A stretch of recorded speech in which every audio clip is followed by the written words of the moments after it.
Okay, we will reconvene our meeting, and it looks as though we're at the Academic Research and Student Affairs. Chairman Barrett is approaching the table and will lead us in that venture.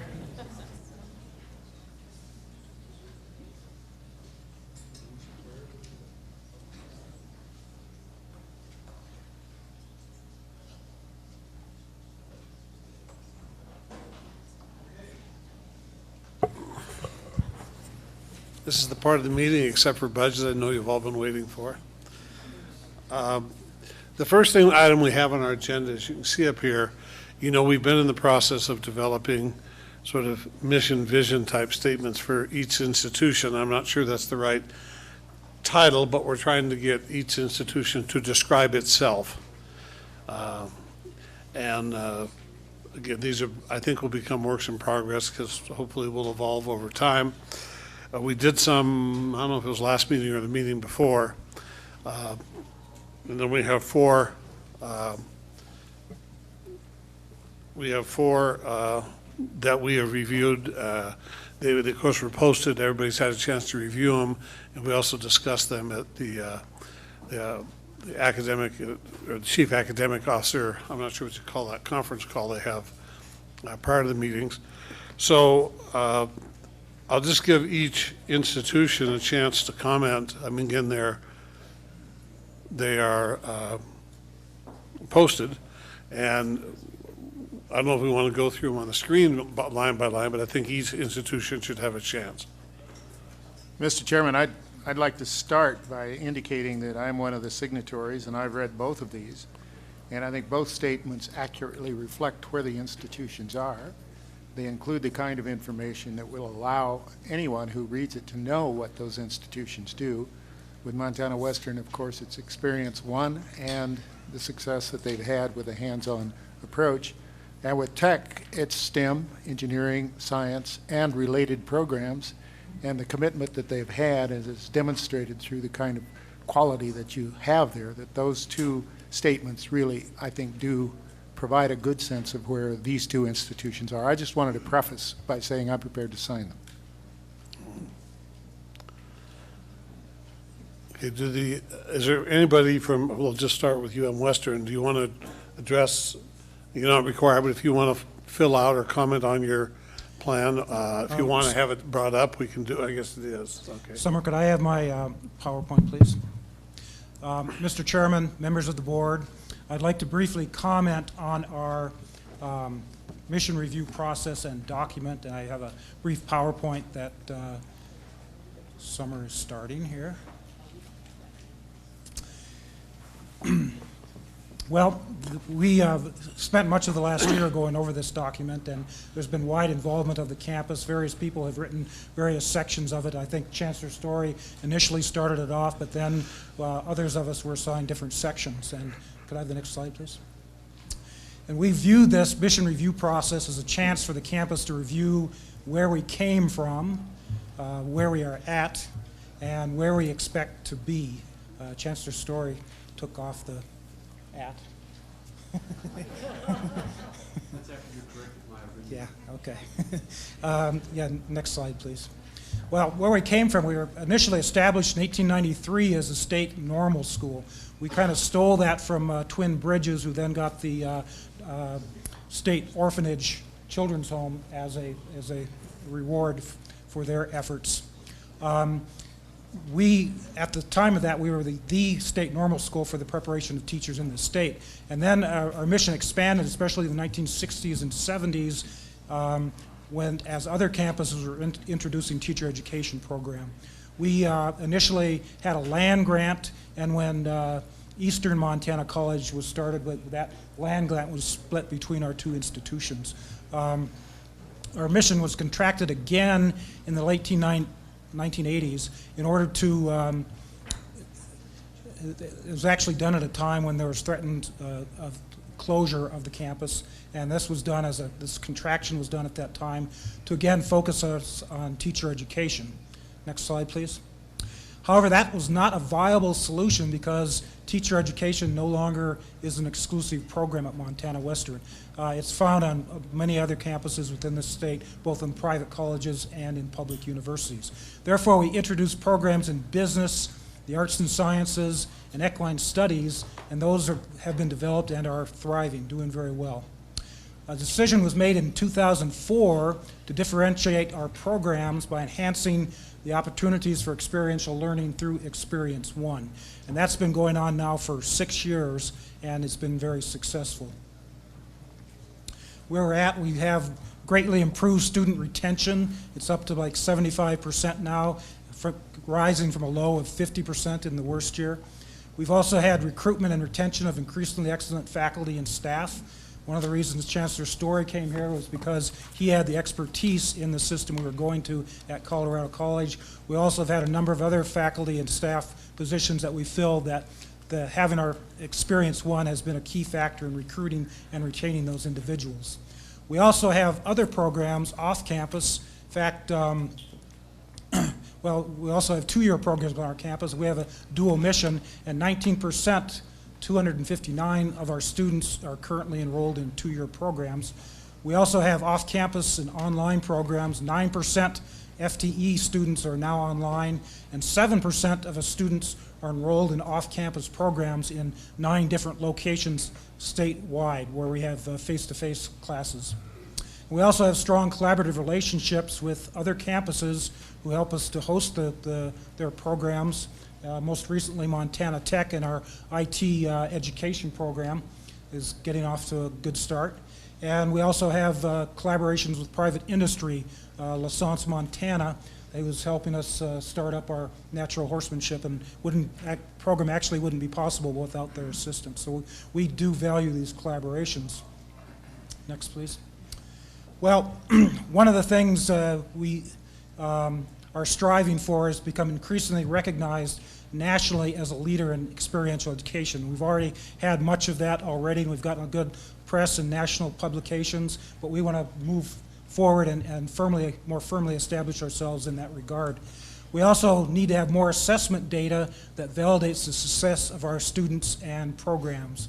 We have done the NESE survey and a number of other things, but we do need more programs, and that is one of the things that we're working on to satisfy our recent Northwest accreditation visit.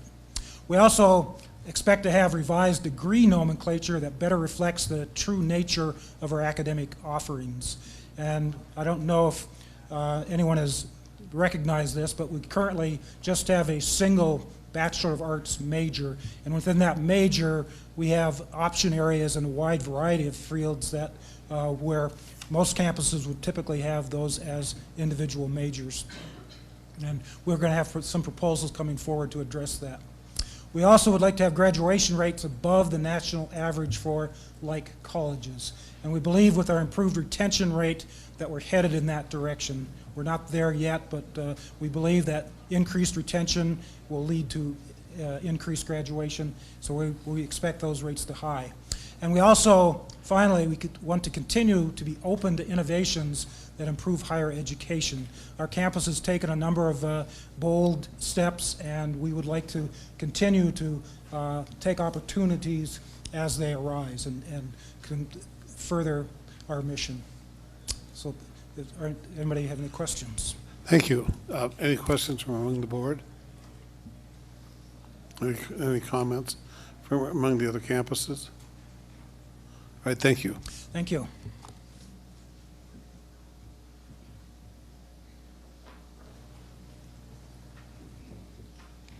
Mr. Chair, members of the board, for the record, I'm Doug Abbott, Vice Chancellor, Academic Affairs and Research at Montana Tech. I wanted to briefly thank the board for giving Montana Tech the opportunity to present to you the document before you. Our campus took the notion it was our opportunity to explain to the regents what Montana Tech is all about. So we appreciate that opportunity. Hopefully the material in the document gives you a better idea of what Montana Tech is all about. The process was awesome. The notion of having all the chief academic officers giving them the ability to comment on the other institutions' missions review was very beneficial to us. And one thing I wanted to foreshadow to the board is with the change in the Northwest accreditation process, with future visits being mission-driven, our campus is going to spend an awful lot of time in the next couple of months reviewing the mission statement and possibly developing a mission statement that might do a better job of informing and enlightening people as to what Montana Tech is all about. We at Tech believe we've got a special thing going here, and we want to make sure that others around the state and the nation know that as well. Thank you. Thank you. Any questions or comments for Tech? Okay, then if not, we'll move on to the next two, which are on the MSU side, Billings and Northern. President Cruzado. Mr. Chair, members of the board, what you are about to see in these documents, I think it's a great compilation of these two great campuses of Billings and Northern. What you will find in common is that these units have already adopted some of the recommendations from the Northwest Commission, which have been asking us insistently in 3 or 4 reports that Montana State University needs to find ways and means to articulate a common vision and to operate as a single university.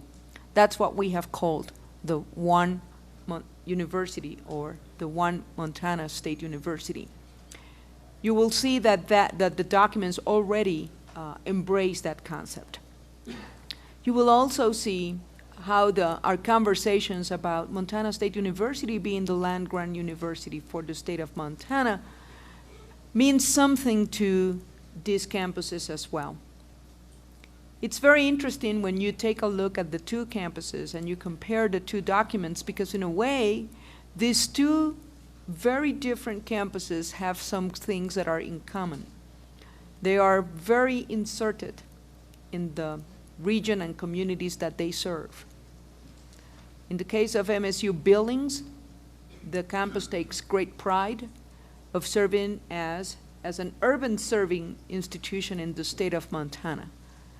Therefore, you will see the plethora of programs that they have in order to address the needs of that region and to meet the constituents wherever they are, whether it is finding pathways out of poverty or if it's just to continue a tradition of legacy in their families. I'm very proud of both documents. You will see how they address some very specific needs of Montanans today, how each unit, whether in the largest city in the state of Montana or as the only college in the Highline, how they are addressing the needs for adult learning, for distance education, for transferability. So I'm very proud to present these two documents to you. Thank you. Thank you. Chancellor Grosses. Thank you, Mr. Chairman, members of the board. The Billings campus has spent a good bit of the last 2 years describing itself in both general and specialized accreditation documents, and culminating in this mission statement. And I'd like to ask Dan Carter, who was involved in the crafting of this document, to give us some highlights. Thank you, Dr. Grosset. For the record, my name is Dan Carter. I'm the Director of University and Government Relations at MSU Billings. Mr. Chairman, members of the board, danger having a PR guy address you as opposed to an academic person, and runs a lot of risk, and so I'll take just a little bit of time. But I think if you look at the very top of the document, the two words that on the tagline of MSU Billings, access and excellence, I think dovetails nicely what President Cruzado was talking about. And that's what we've been all about in our existence since we were founded in 1927. And as we were doing this process, I again want to echo what Doug was saying. Thank you for letting us go through this, because throughout this process, we were able to kind of dig a little deeper and identify within ourselves certain areas that we wanted to make the regents and the system more aware of. And the highlight basically is that we really represent what our region does. As the largest urban, area in Montana, center of healthcare, finance, energy, K-12 education, all that sort of stuff,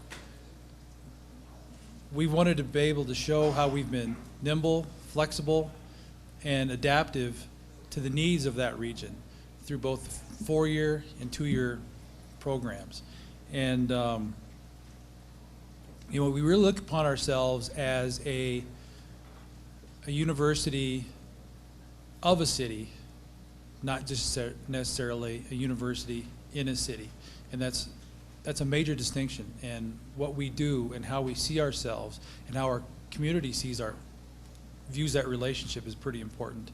And this document, I think, goes through that in different segments, especially through everything from the experiential learning we do with service learning projects, our public service mission through Yellowstone Public Radio and the Montana Center on Disabilities, our work with downtown underrepresented populations, especially in the poor sections of the city, all the way through the 2-year programs and the incredible advisory boards that we have on every academic program we have going. And so without taking up further time, I'd just like to say thank you for this process. It really worked out incredibly well, and I hope you find these documents valuable as we move forward. We look forward to the conversation in every step of the way with the collaborative nature with the system as a part of the one university approach with MSU, and further studies about what we do as individually as a university. So thank you.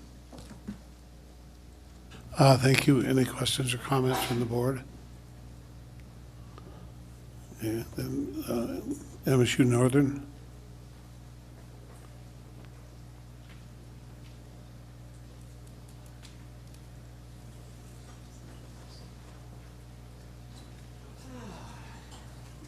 Mr. Chairman, members of the board, thank you. The document that you see before you, I'll admit, I'll be honest, it's a work in progress. It's a work in progress for a couple of reasons. Number one, I just finished my first year, my tenure at MSU Northern. Number two, I lost half my executive team in the meantime. That's why I say it's a work in progress. We have worked on it, we've developed it, we've refined it to the point that we feel comfortable that we are meeting this mission. However, starting at the end of next week, we are immersing ourselves in a development of a strategic plan that I believe if you ask us for a mission review statement next year, it probably will be much different than what you have read or what we have put together for you. I think the mission review statement, without question, does mirror what we do. And I think what we do does incredibly well for the region, the state, the nation. And I want to give you a couple of stories. Yesterday I was in a hotel in Washington, D.C., just waiting to go on to a conference. A person walks by with a cup of coffee. He notices my name tag. He points to it. Oh, Montana. Yes. He says, Northern. Oh, and what do you do there? And I said, well, I'm chancellor. He said, very good. You know what? I haven't been back to Montana in about 25 years, maybe even 30. He lives in Charleston, South Carolina. He works for IBM. He's an executive. And you know what he said?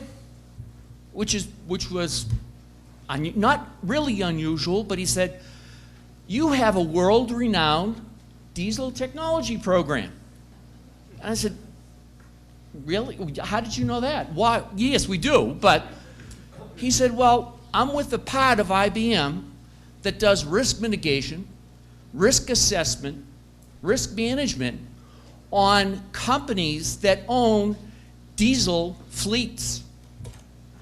And he says, your name pops up for a couple of reasons. Number one, the people that you have put in the industry for employment. And number two, because you're involved in biodiesel. And more corporations are thinking about how we can reduce cost to effectively transport things from point A to point B. Imagine that. And then of course, I stuck up my hand. I said, thank you, and now make a donation to a...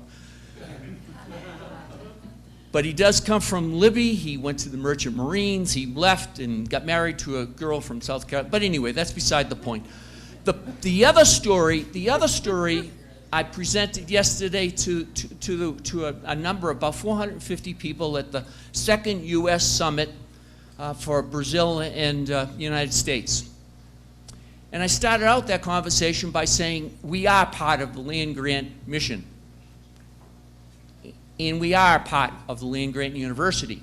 And we're true to our heritage. And when I say true to our heritage, we never forgot the agricultural part of what we mean to this great country. And then I went into the idea of going into diesel technology and training and teaching people of how to treat the systems that have been created by the various corporations that were around the table and in the room, and ending up on biodiesel and everything else.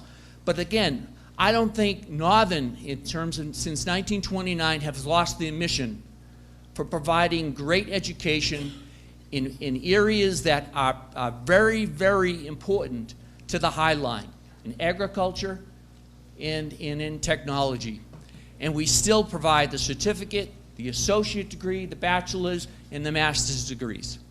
So again, it's a work in progress. We're looking at programs. We're looking at individual programs in terms of enrollments. We're looking at new and developing new programs, and probably will come forth in the near future asking for those. Anyway, I appreciate the opportunity to provide such a document. Again, it is a work in progress. I thank Rosalind Templeton for taking it, modifying it, reworking it, and honing it to hopefully your satisfaction and everyone else's. Thank you. Thank you. Any questions from among the board? Commissioner Stearns? I have a question for both, I guess, you, Chancellor Trocchi, but also President Cruzado. We had not firmly decided the cycle, at least 3 to 5 years is what we've talked about when campuses would refresh or renew these. I guess I think it's pretty important. I think there's a question embedded in what I'm about to say here. Maybe it's just a comment. That if you're going to completely rewrite your mission in the next year, that we are included in that conversation. By we, I mean the regents and certainly the president.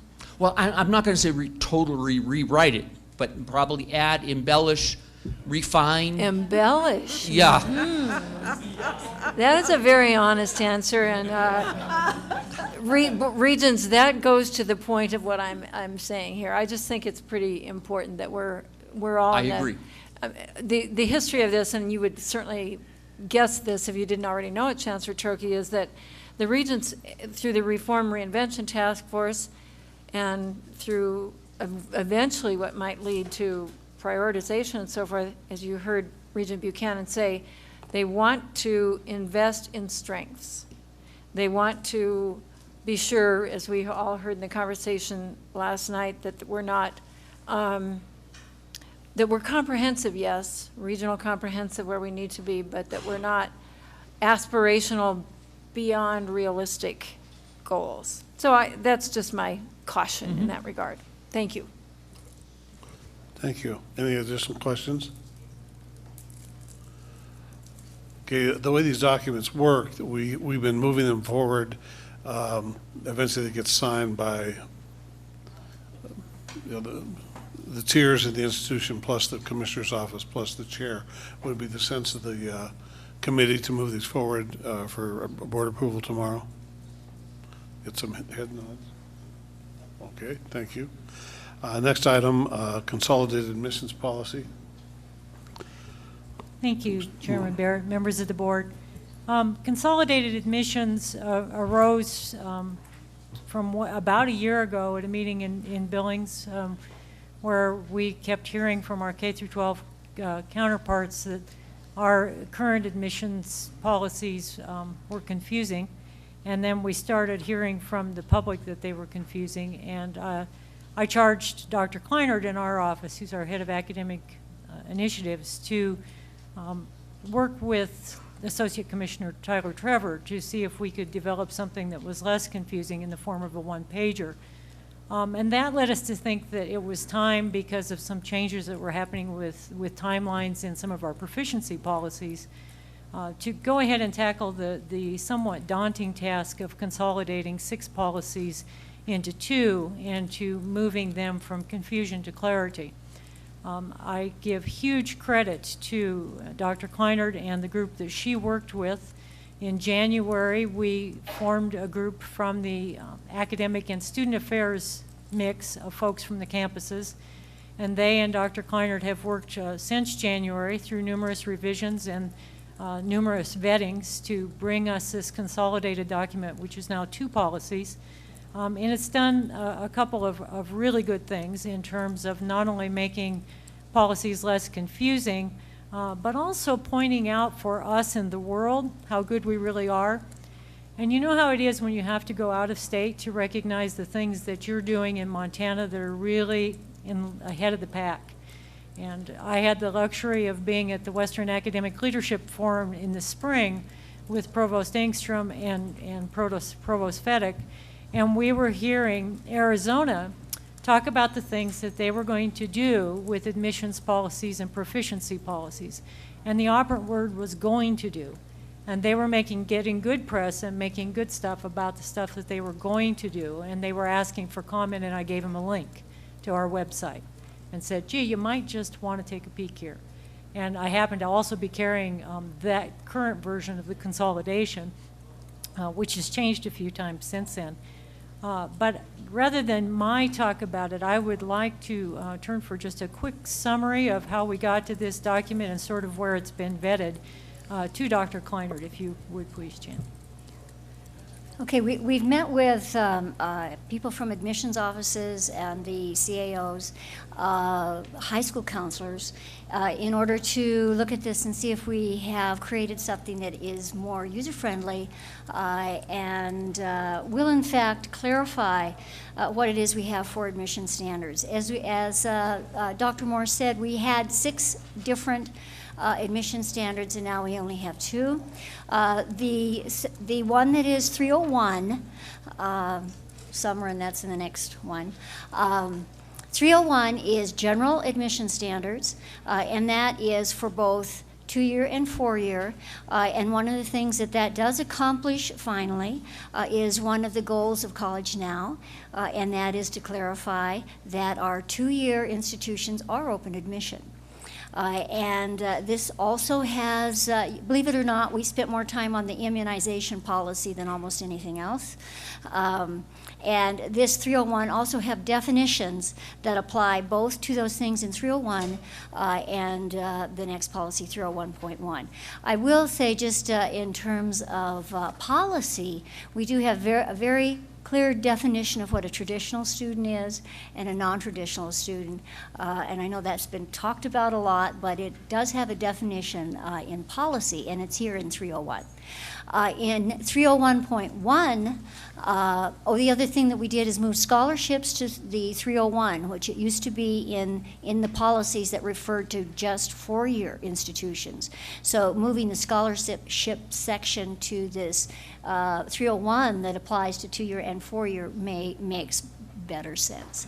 And so with this reorganization, we also changed the order of things so that in 301.1, which applies to our 4-year university programs, what you find first are the rules about being fully admitted.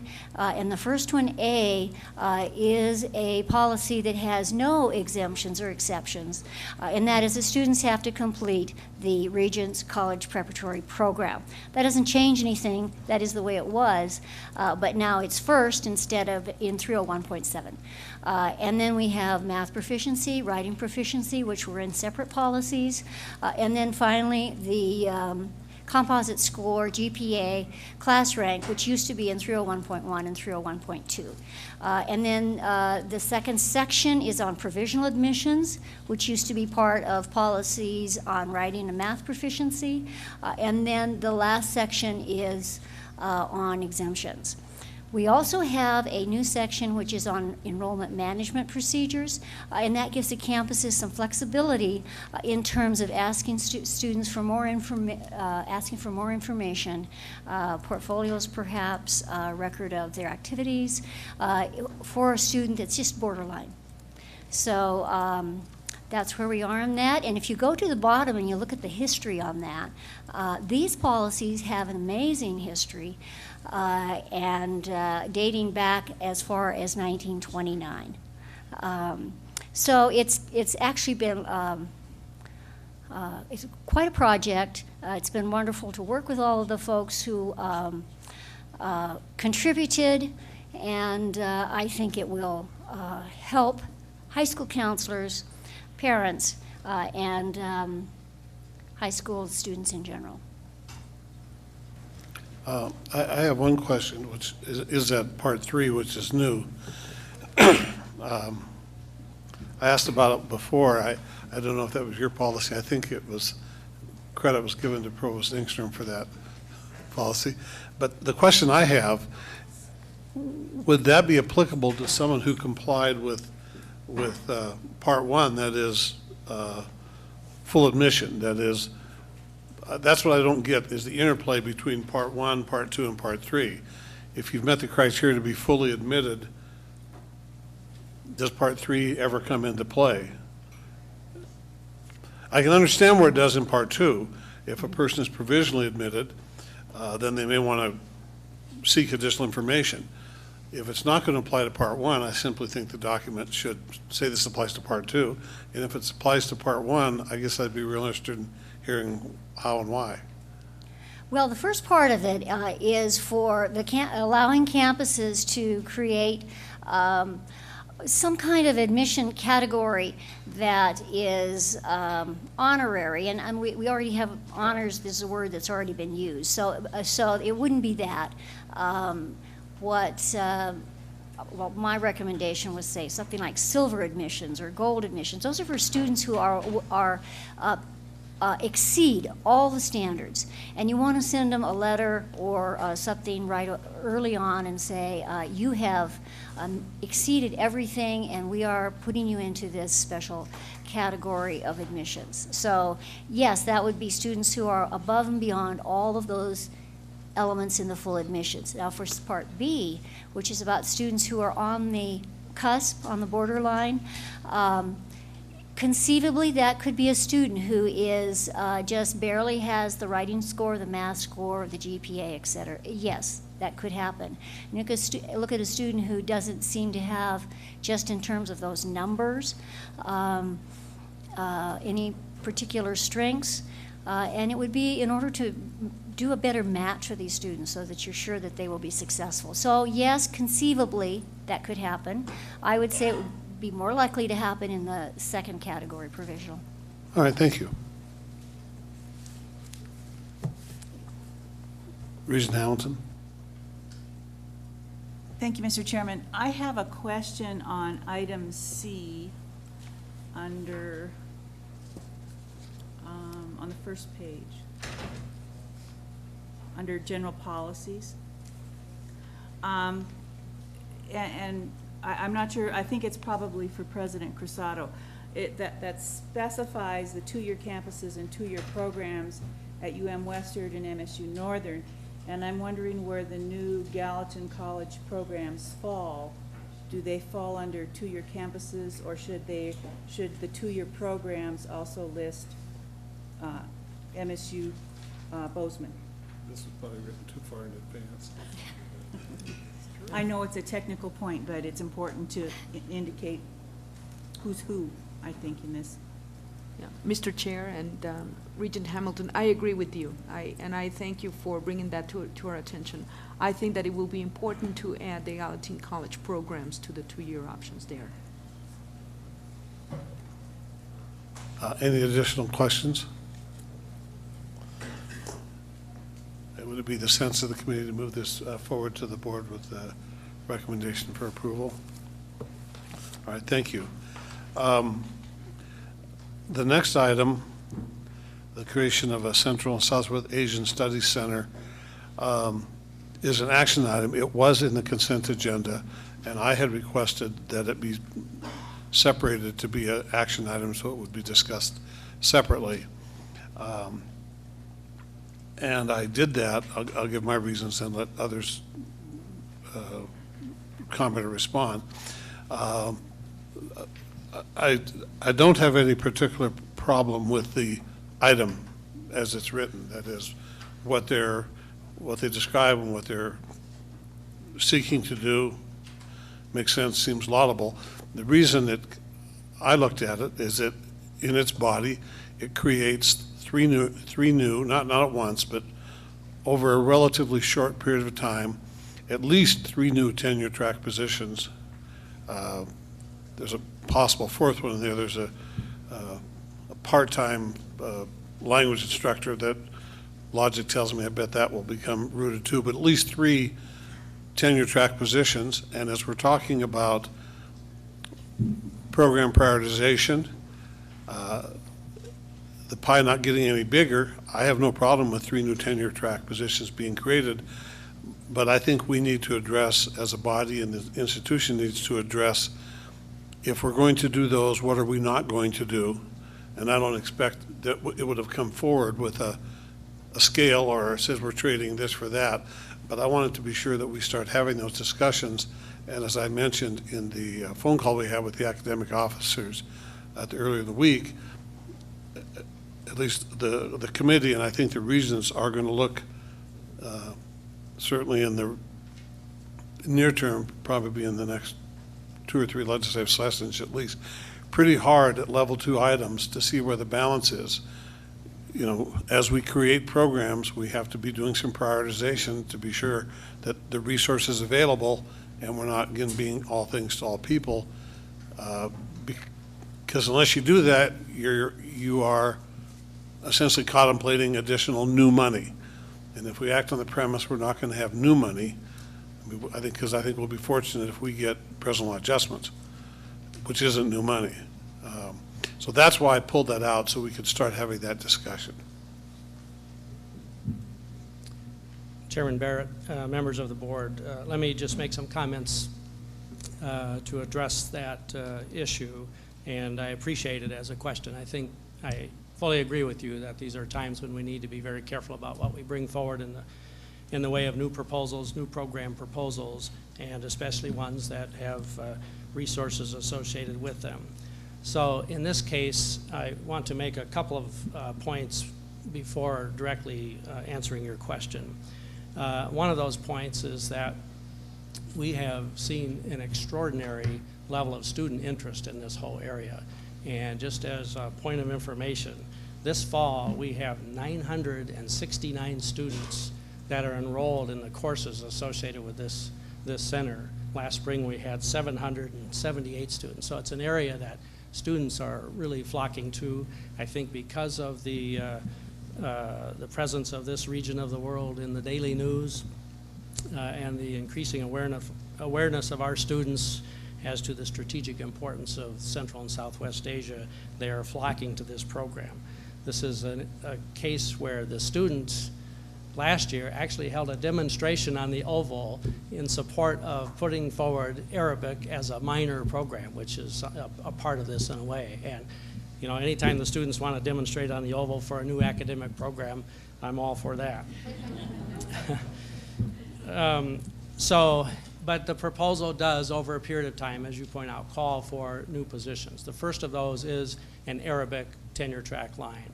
And we, subject to your approval, we intend to search for that line this year to put that position in place next year. So I want to address how we are funding that. And this goes to the heart of the discussion that you had this morning, reallocation.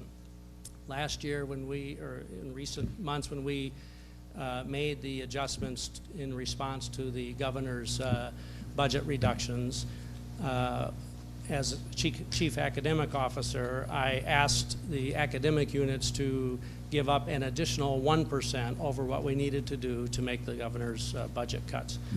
And specifically that 1% we pulled in for the purpose of reallocating towards strategic initiatives as outlined in our new academic strategic plan.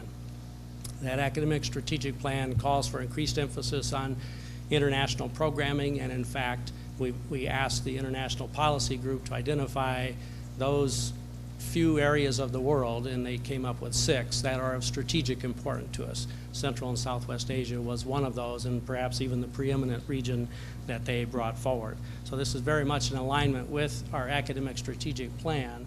So it is very consistent, I think, for us to reallocate money from what we were doing within academic affairs into this first line, this Arabic line. So that's the first one. The other 2 that are in there are, in fact, down the road a ways, but not very far, and they are really hinging upon our successful competition for a Department of Education National Resource Center. These are very special grants in the amount of close to $500,000 a year, and we have a proposal pending as we speak, and we should hear within a matter of weeks, I believe, on the outcome of that. That would establish the University of Montana as a national resource center for Arabic and Central and Southwest Asia programs. So we would use those grant funds to at least initiate that second and third tenure track program, or tenure track position, excuse me, with the anticipation of down the road a few years picking those up off of our general fund budget. So we'll use grant funds to get those started, and then, you know, as we move forward and get to a little healthier budget situation a few years down the road, we would anticipate picking those up. If not, we'll continue to do the reallocation that we just did to make this a reality. Well, let me ask you a question. I understand what you said there about reallocation, and that math works. I mean, I'll assume it works. I believe it when you say it. But, you know, reallocation and prioritization are 2 different things. You know, the reallocation, at least as you described it briefly like that, just takes each one of those programs and makes it a little thinner. When I think that the question has to be, over time, as we reallocate, it just makes all the programs weaker and weaker. As I said, some areas of government by their nature have to do across-the-board cuts, but I don't think there's anybody that thinks that's an intelligent way to make cuts. It's just the nature of some institutions. That's what you have to do. But that we're far better served if we look and say we're reallocating by deciding which are programs that are underserved, underutilized, or weaker, or we just think if we have to choose between these 10, we're going to choose these 8, but making them all thinner is part of what I find bothersome, and that's kind of what you described. Perhaps, although in making the decisions as to where to recover that reallocation money, if you will, each of the deans had to go through their own prioritization process, and so in this particular case, in arts and sciences, the dean has chosen not to renew some other tenure track line that became vacant this year because of decreased enrollment, or in the big scheme of things, the view that this is now of higher priority than what that vacant position represented before. So, so it's a reprioritization in that sense. Well, that's good, and in fact, I guess maybe that's the discussion that may have to come forward as we look at these in the future. That's exactly, at least in my mind, to my judgment, what should happen, that they make that decision. We're not going to renew this because this is more important. When it's described as simply saying we got 1% every place, I view that's a different kind of description to me. So I like what you said better, but that's the discussion I wanted to engender by taking this out of the consent item and putting it putting it here. If I might make one more comment about the 1%. It was somewhat across the board, although not totally. We exempted 2 colleges or schools because of enrollment demands. The COT, for example, didn't undergo that. Neither did the College of Visual and Performing Arts, because their enrollments have been going through the ceiling in the last few years as well. All right. Any questions? Regent Hamilton. Thank you, Mr. Chairman. If I could just follow up on that comment, because I think sometimes it's difficult for us to see what happens on a campus. The process that Royce just described, in my mind, eventually shows up most visibly in the level 1 program moratorium and termination process. And so it's hard sometimes to connect the two, program approval in the level 2 situation and the level 1 moratorium and terminations. I mean, I guess that's, in a ways, what I'm saying is hopefully maybe someone will connect the dots for us better as we move forward so we can make those, because sometimes those things come meetings and meetings apart. They do. Any other additional questions? Just a comment for all the academic officers. I think we're hearing a message on how we do the level 2s, that if we've done things very thoughtful and strategically like that, that maybe it doesn't hurt to put a footnote, make sure they're in there. Mr. Chairman, just one additional comment, which the provost did not make. The focus has really been, as the Department of Defense and the federal government have said, on critical languages and critical cultural studies. So there's a synergy that occurs here between this proposed center and the existing center, the Mansfield Center, which for about the last 6 years has been developing expertise in critical languages, particularly focused in Asia and Central Asia.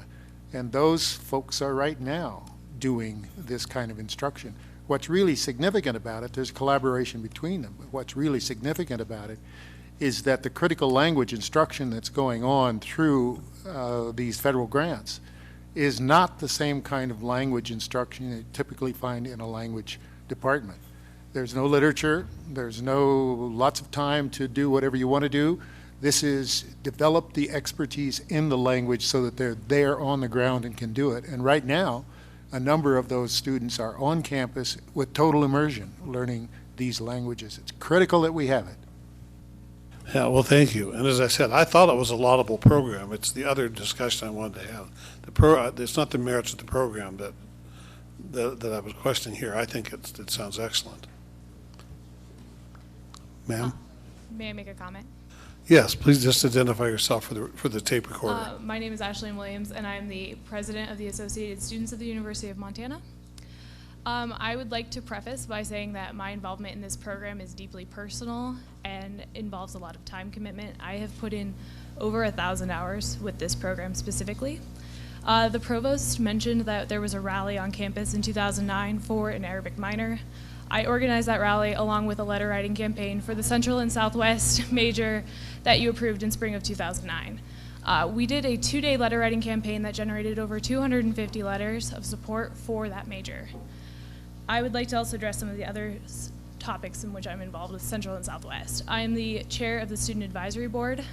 I selected 12 students to chair that board with me. We have invited numerous individuals, including Ambassador John Limbert, to speak at the university in the spring. I spoke with John Limbert over lunch when we discussed Iranian identity, thanks to the opportunities that Central and Southwest Asia, the Central and Southwest Asia Studies program has afforded me. Over the summer, I was a volunteer teaching assistant for over 50 students studying Arabic from the high schools. So it is not unusual for me to hear Sabah al-Khair or Marhaban when I'm walking around the Missoula community, and I think that's one of the best reasons to go to the University of Montana. I've truly found my family in Central and Southwest Asia. We have hosted, and in fact I would like to address this, the Eid celebration, which was held on Saturday night at the University Center, and we had over 200 people in attendance from all over the state of Montana, including Saudi Arabian students from Montana Tech, which was a great opportunity. I'd also like to bring up that the Associated Students have continuously passed a resolution in support of the formation of an Arabic minor. And that includes the exploration of avenues to allow us to do that. And this is one of the things that would allow us, in our opinion, to do that. We've done that 5 years in a row now, I believe. We just passed one 2 weeks ago. Finally, I would like to address, I believe one of the goals of the program and as a center is to bring people from all over the nation and all over the world to speak on campus and to really create a globalized community for the University of Montana and for Montana students. In 2009, in the fall, I organized the Authoritarian Regimes Conference, which brought in leading experts from all over the world, including Ali Ansari, who is the Persian identity expert from Exeter University in the UK. I've been in contact with those individuals, and hopefully next May I will not be at this Regents meeting, and instead will be moving to Bahrain to continue my studies and to teach. So I would like to say that the student support for this is huge. I have consistently volunteered as a teaching assistant in the Arabic program. I've taken more classes than I can count from this program, and I'm not actually enrolled for the major. So I'm just tacking on credits and hoping the University of Montana will let me stay a little bit longer to finish a degree in political science. So I would really appreciate your support of this program. I'm deeply involved in it.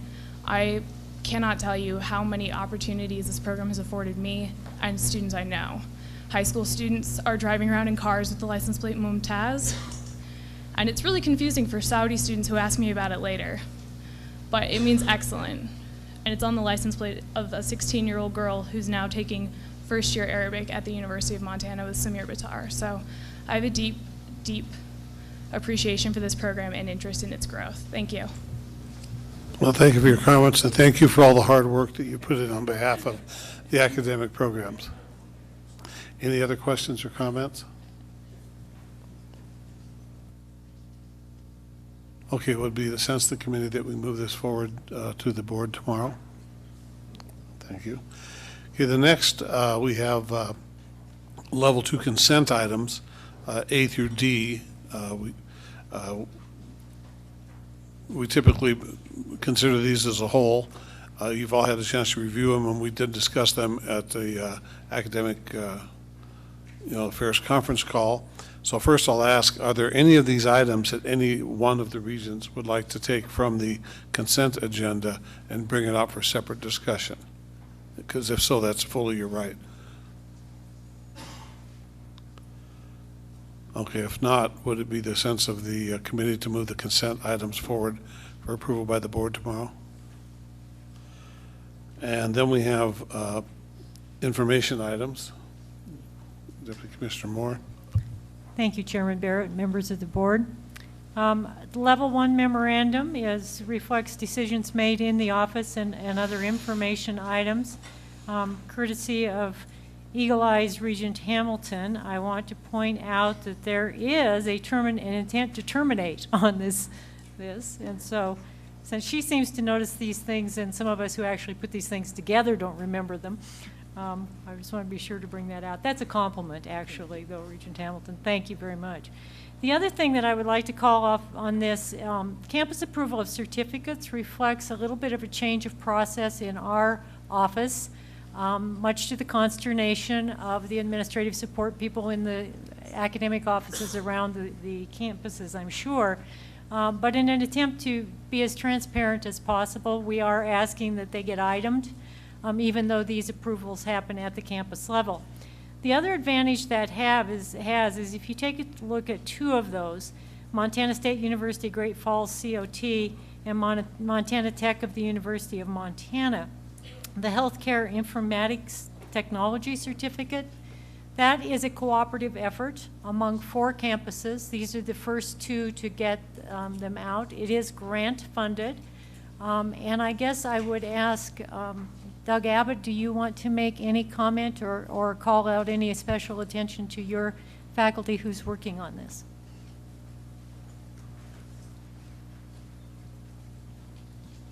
Members of the board, this program is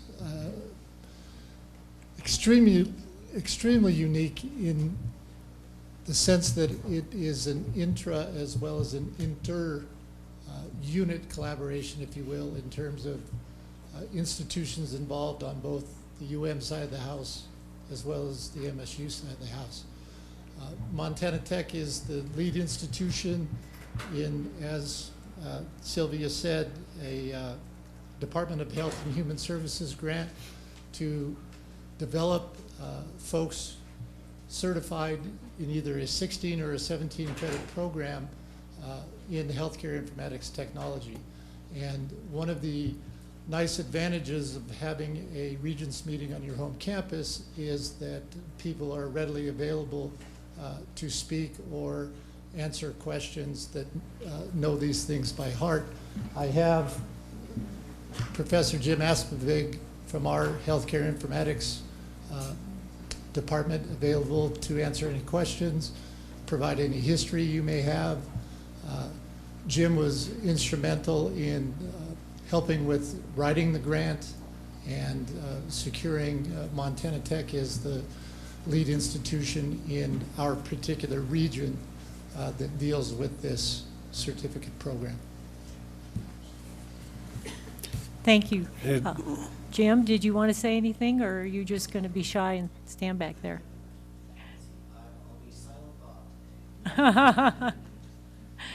I just like the Regents to know when the campuses are doing what you've asked, which is to collaborate, and I think that's an important one. That's it for level 1. Okay, the next item is the EPSCoR update. Who's? I just love the mic, right? No, I can't be Mary, but at least I can hog the time. EPSCoR, experiential program for stimulating competitive research. There was no quiz today, although I should have asked my boss because she usually does those quizzes. EPSCoR, as you know, did not get its renewal in the latest round. It was the first time in the history of Montana EPSCoR that we did not. We have always been viewed as the prima donna of the EPSCoR realm, and it was a crushing blow to our ego as well as to our pocketbook.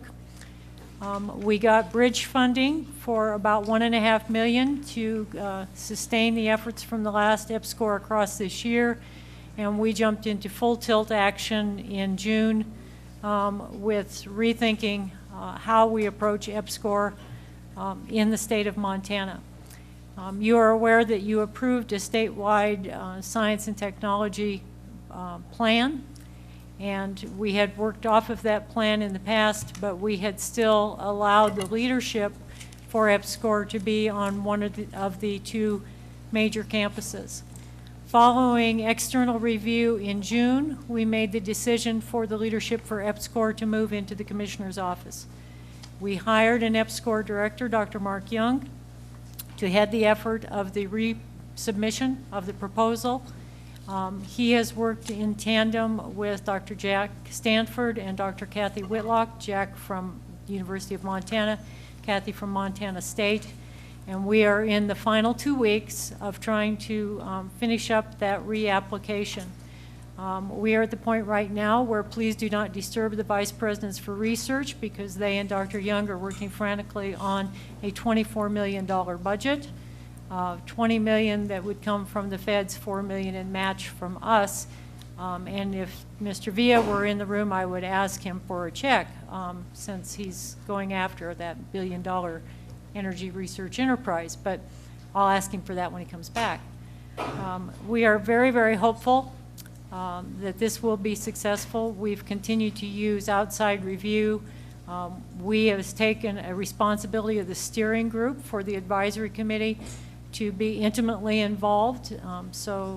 Provost Engstrom and Provost Fedek have both been working with the research VPs and me on a weekly basis with Dr. Young and others to try to pull this in. Perry Brown from University of Montana has been helping us as well.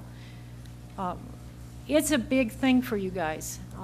This is not loose change. It really represents infrastructure and how we've grown our R&D. And I just wanted to be sure that you were up to date and you also knew the kind of the responsibility that you've taken on. I'll be sending you my request for more staff soon, hopefully. Anyway, that's where EPSCoR is, and I would take any questions. Okay, are there any questions on that report? In the audience, among the Regents? All right, thank you. college readiness report. Okay, again, I would You like get to pass one off finally. I'm going to pass this one off. I'm going to pass this one off to Dr. Kleinert. It is tradition at this time of year, after we've gotten scores in, to talk about college readiness and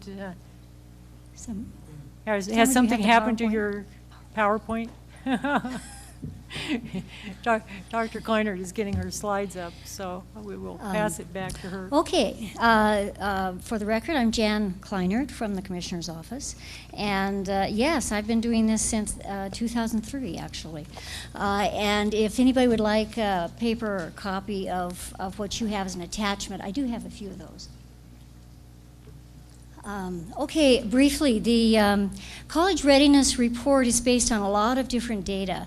And so I can't just take the ACT report or the SAT report and just turn it around immediately, because I have to look at all of that data. They don't give us the threshold data related to our college admission standards. Next slide.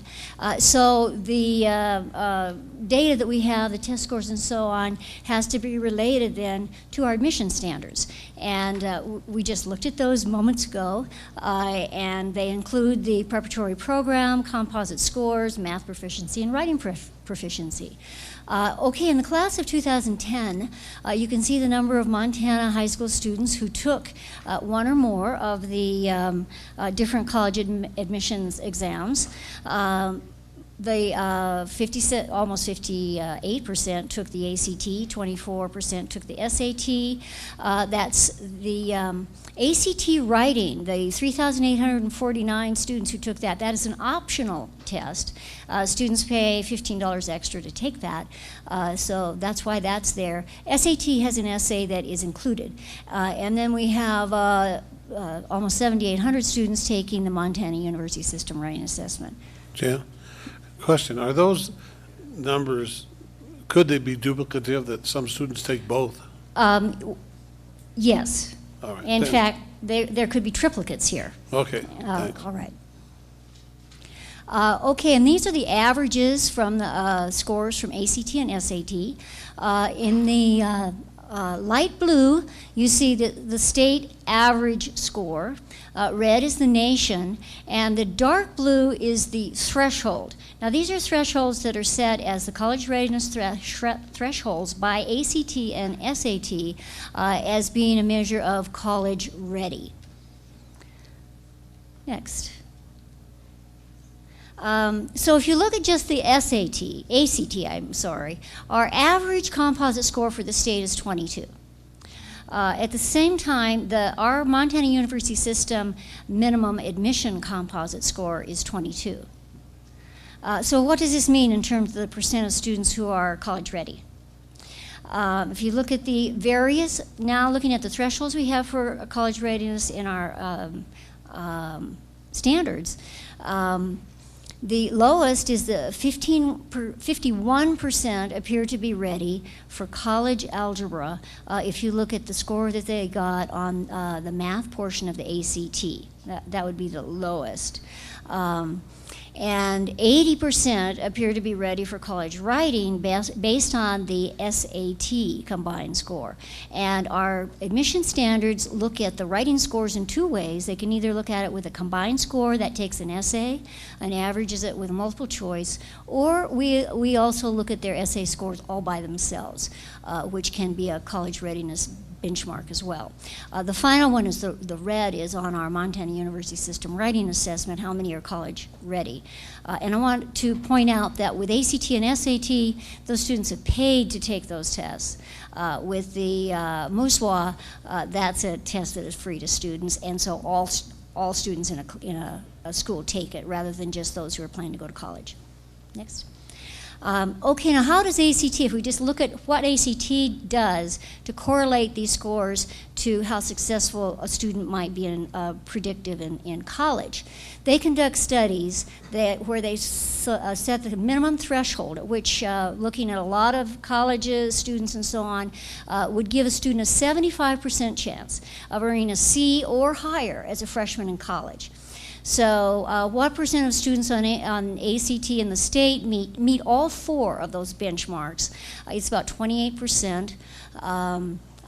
We are better than the nation. In English, it is above 70% would be ready for college composition based on that score, and you can see the rest of it. It's obvious that science is a real problem. And how can students prepare? And I think there's good data from both ACT and SAT about that. And that would be to take a rigorous core of courses in high school. And ACT, SAT, and in fact Montana define the rigorous core in the same way. 4 years of English, 3 years of math. Actually, we define rigorous as 4 years of math, and 3 years of science and 3 years of social sciences. And so students who have taken or plan to take that core, and this is student-reported data. Are you planning to take these courses? Score quite a bit better than students who do not take those core courses. And we do have better than national scores here. These are the things that I think are working in Montana. I think we're improving these things as well. We have clear and consistent admissions policies, and thanks to you today, I think they are clearer, even clearer. We have a college-going message in Montana, I think, with help from our Gear Up friends, from the Office of Public Instruction, at Talent Search, and so on. And I just want to put in a plug for the the Montana University System Writing Assessment, in which we have a transparent message. Teachers and students can really very specifically describe the features of what college-ready writing looks like. It is a bridge between high school and college faculty as they work together to score assessments, and the results are very rapidly returned, and there is a lot of data in those results. Next. And just on the writing assessment, when we began in 2001, 37.8% of our students scored at the proficient level. This last year, 73.5. Next. And that does translate into really pretty dramatic reduction in the amount of remediation that's taking place on our campuses. The other part of working so closely with so many high schools in Montana and so many high school teachers is that we are getting the college-going message out there. So schools that participate in the writing assessment, look how many students they are sending to the MUS. And we have remediation rates across the board that are trending down thanks to, I hope, in part, our transparent and clear admission standards, the work we've been doing with high schools, the work that the Office of Public Instruction has been doing, Talent Search, Gear Up once again, all the things we do to try to help students prepare for college. And this is not happening nationwide. I think in Montana we should be feeling pretty good about this. Next. And if we just look at those 140 high schools that participate in the writing assessment versus the 40-some that don't, we can see that the non-participating schools actually have higher remediation rates in writing than those that do. So we have a lot of one-pagers on this. You can, thanks to Tyler Trevor, has worked diligently on getting lots of one-pagers out there. And we have them on admission standards, on college readiness, and on developmental education. So you can find those on our website. And if you have, and we have a college readiness website. And if you have any other questions, I'd be glad to ask them. Go ahead and ask. Thank you. Any Region P's? Yes, Chairman Barrett and Dr. Kleinert, I was looking at the total number of students who take ACT, and I'm curious to know if that represents an improving percentage of our Montana students taking the ACT, and also comparing it to some of our neighboring states.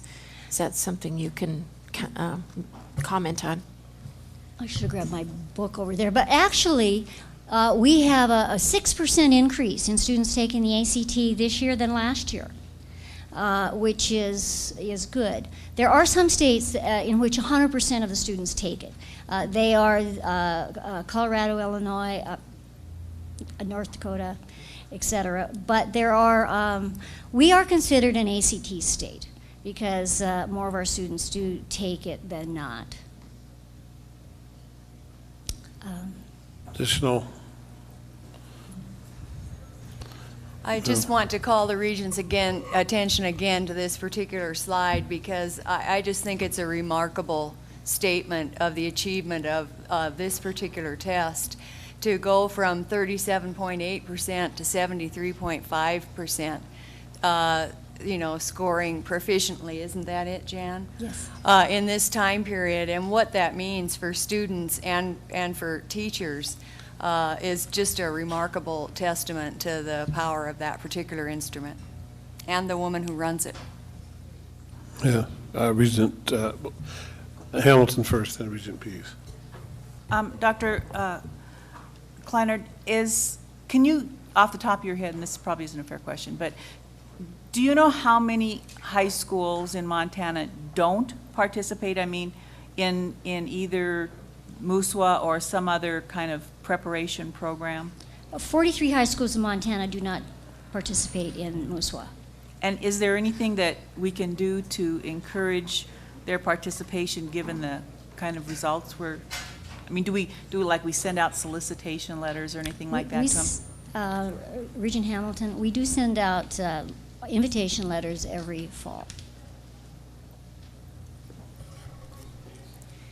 Yes, Chairman Barrett, Dr. Kleinert, at Fort Pitt Community College, we have seen a diminishing number of people placed in remedial writing since all of our high schools are participating in the MUSWA.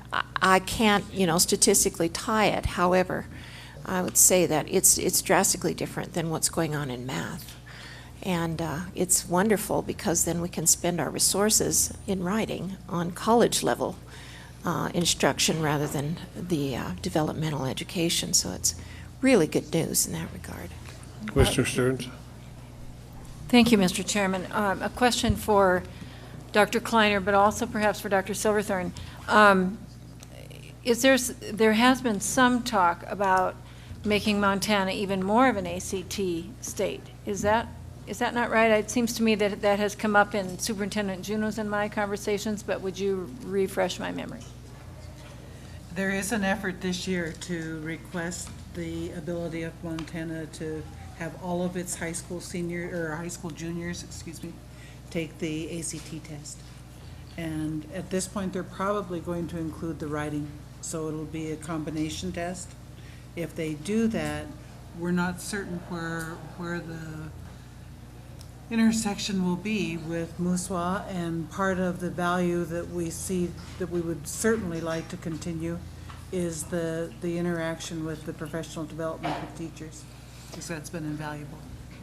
Right, thank you. And members of the board, a little trip down memory lane. I think in 2003, in one of my first conversations with Dr. Kleiner, we talked about the fact that when ACT nationally was developing a writing component for its national test, they came to Montana. They looked at MUSWA. They consulted with us to the point that we had a little bit of discussion about intellectual property. You know, the extent to which we should share, or that we maybe should try to get some advantage of what we had pioneered. That said, we nevertheless continued to collaborate with ACT, and we advocated in the 2005 session, I believe, for Montana to become 100% ACT test because the data showed from Colorado, Michigan, and another state that if all juniors took the test at no cost and it was just automatic, it began to indicate to a lot of students who thought they were ready for college that they weren't. And interestingly, a lot of other, especially low-income students, who thought they were not college material, that they were. It had good effects every which way at both levels of the proficiency and income levels. You know, that wasn't the time for it. It may be the time for it. And Joyce hit on the third point. would there possibly be a need, were we to become an ACT with a writing component state, would we still need MUS? As she just said, we would never want to lose the professional development side of it, but I will share with you, and certainly Dr. Kleinert knows this, she is a one-man band. She is a circuit rider around this state, like in days of yore, going to all these high school regions, training teachers, and Dr. Moore and I frequently compare notes. How many years, how long can we do this? On the backs of one pretty tiny, but extremely capable little lady. I don't know. And I hate to think that at some point we'll have to say, without more resources, as fabulous as this is, we have to stop it. That is not out of the question. We have not given ourselves the resources, and I haven't quite figured out how to reallocate. So we've looked for partners, we've looked for help, but it is, for all of its terrific benefits, it is nevertheless a program that is somewhat at risk. Thank you. Regent Hamilton. Thank you, Mr. Chairman. Commissioner, I think there's a couple other programs that, since we're on this topic, maybe could be mentioned here. And one is we're still doing web writers, is that correct? And then the second is, I think that Student Assistance Foundation had the ACT practice test online available to students across the state. Does anybody know if that's still the case? Do you know? Regent Hamilton, we do still have web writers. That is funded by the Student Assistance Foundation, and that's students have a chance to send a practice essay in and have it scored before the real test. Yes, they have a practice ACT test. Commissioner Stearns, Regents, one thing I would like to point out is that I do have a team of 48 trainers. They are from the high schools in Montana and from the colleges and universities. And I really could not do this at all alone because those trainers are fabulous. And the 370 high school teachers who join us to score them are also great partners in this. So yeah, I may be carrying the boxes by myself, but I'm getting a lot of help. Well, I'll ask you, maybe it's to you, Commissioner Stearns, but what's the ramifications of being an all ACT state and to people come all SAT? I mean, I never heard of that, just going all one or the other, and why do you do it? And was there any reason or non-reason to do it? What's it all about? Richard Barrett, when we talked about this back, and you did remember the date, 04, is that when it was? 0304. We looked at data from the states that had become ACT states. For example, Colorado at that time had been an ACT state for something like 3 years. They had seen an increase in college going of 26% in that period of time.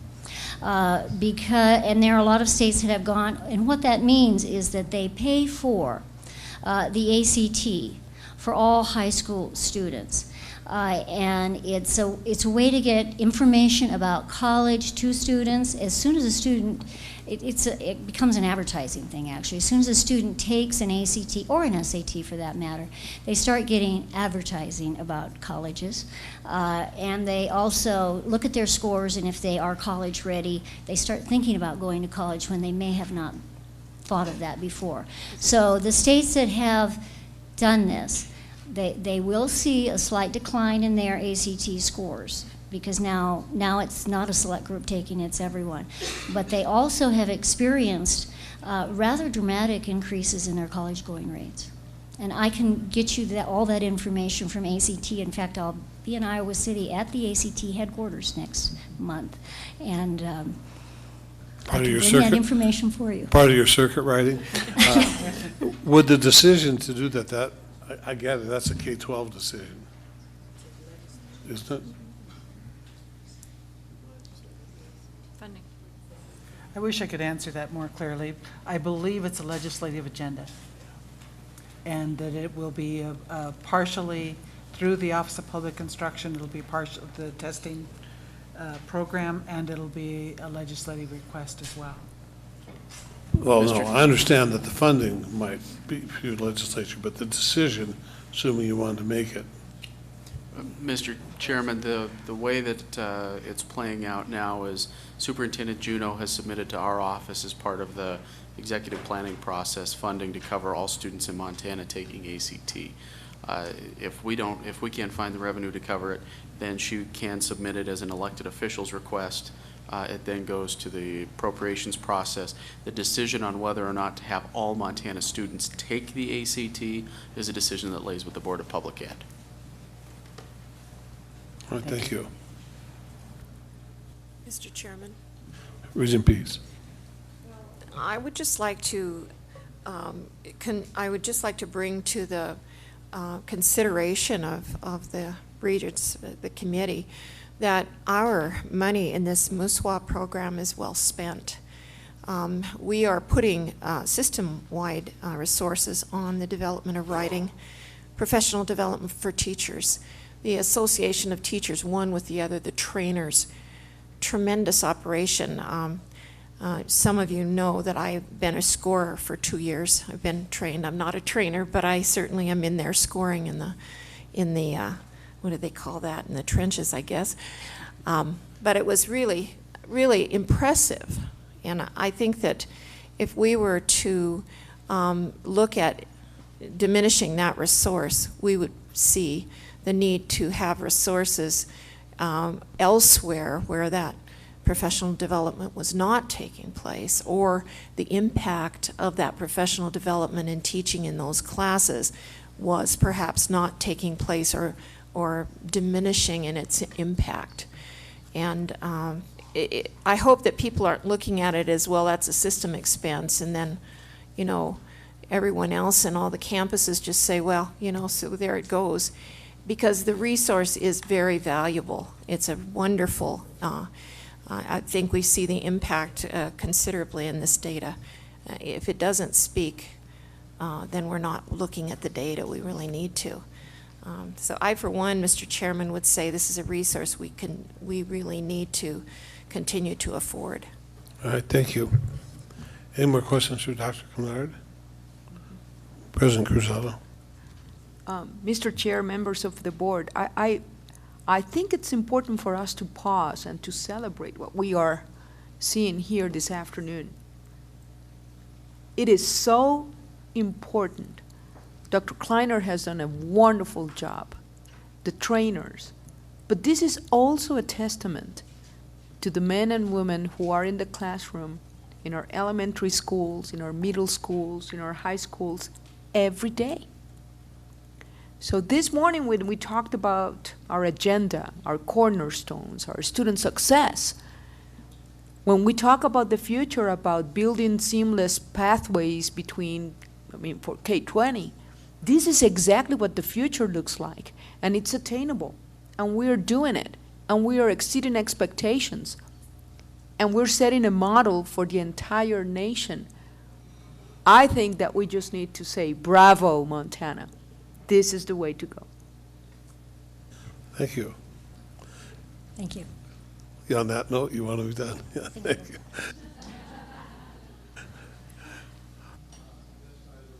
Excuse me, next item, item D, partnering for student success update, University of Montana, Missoula.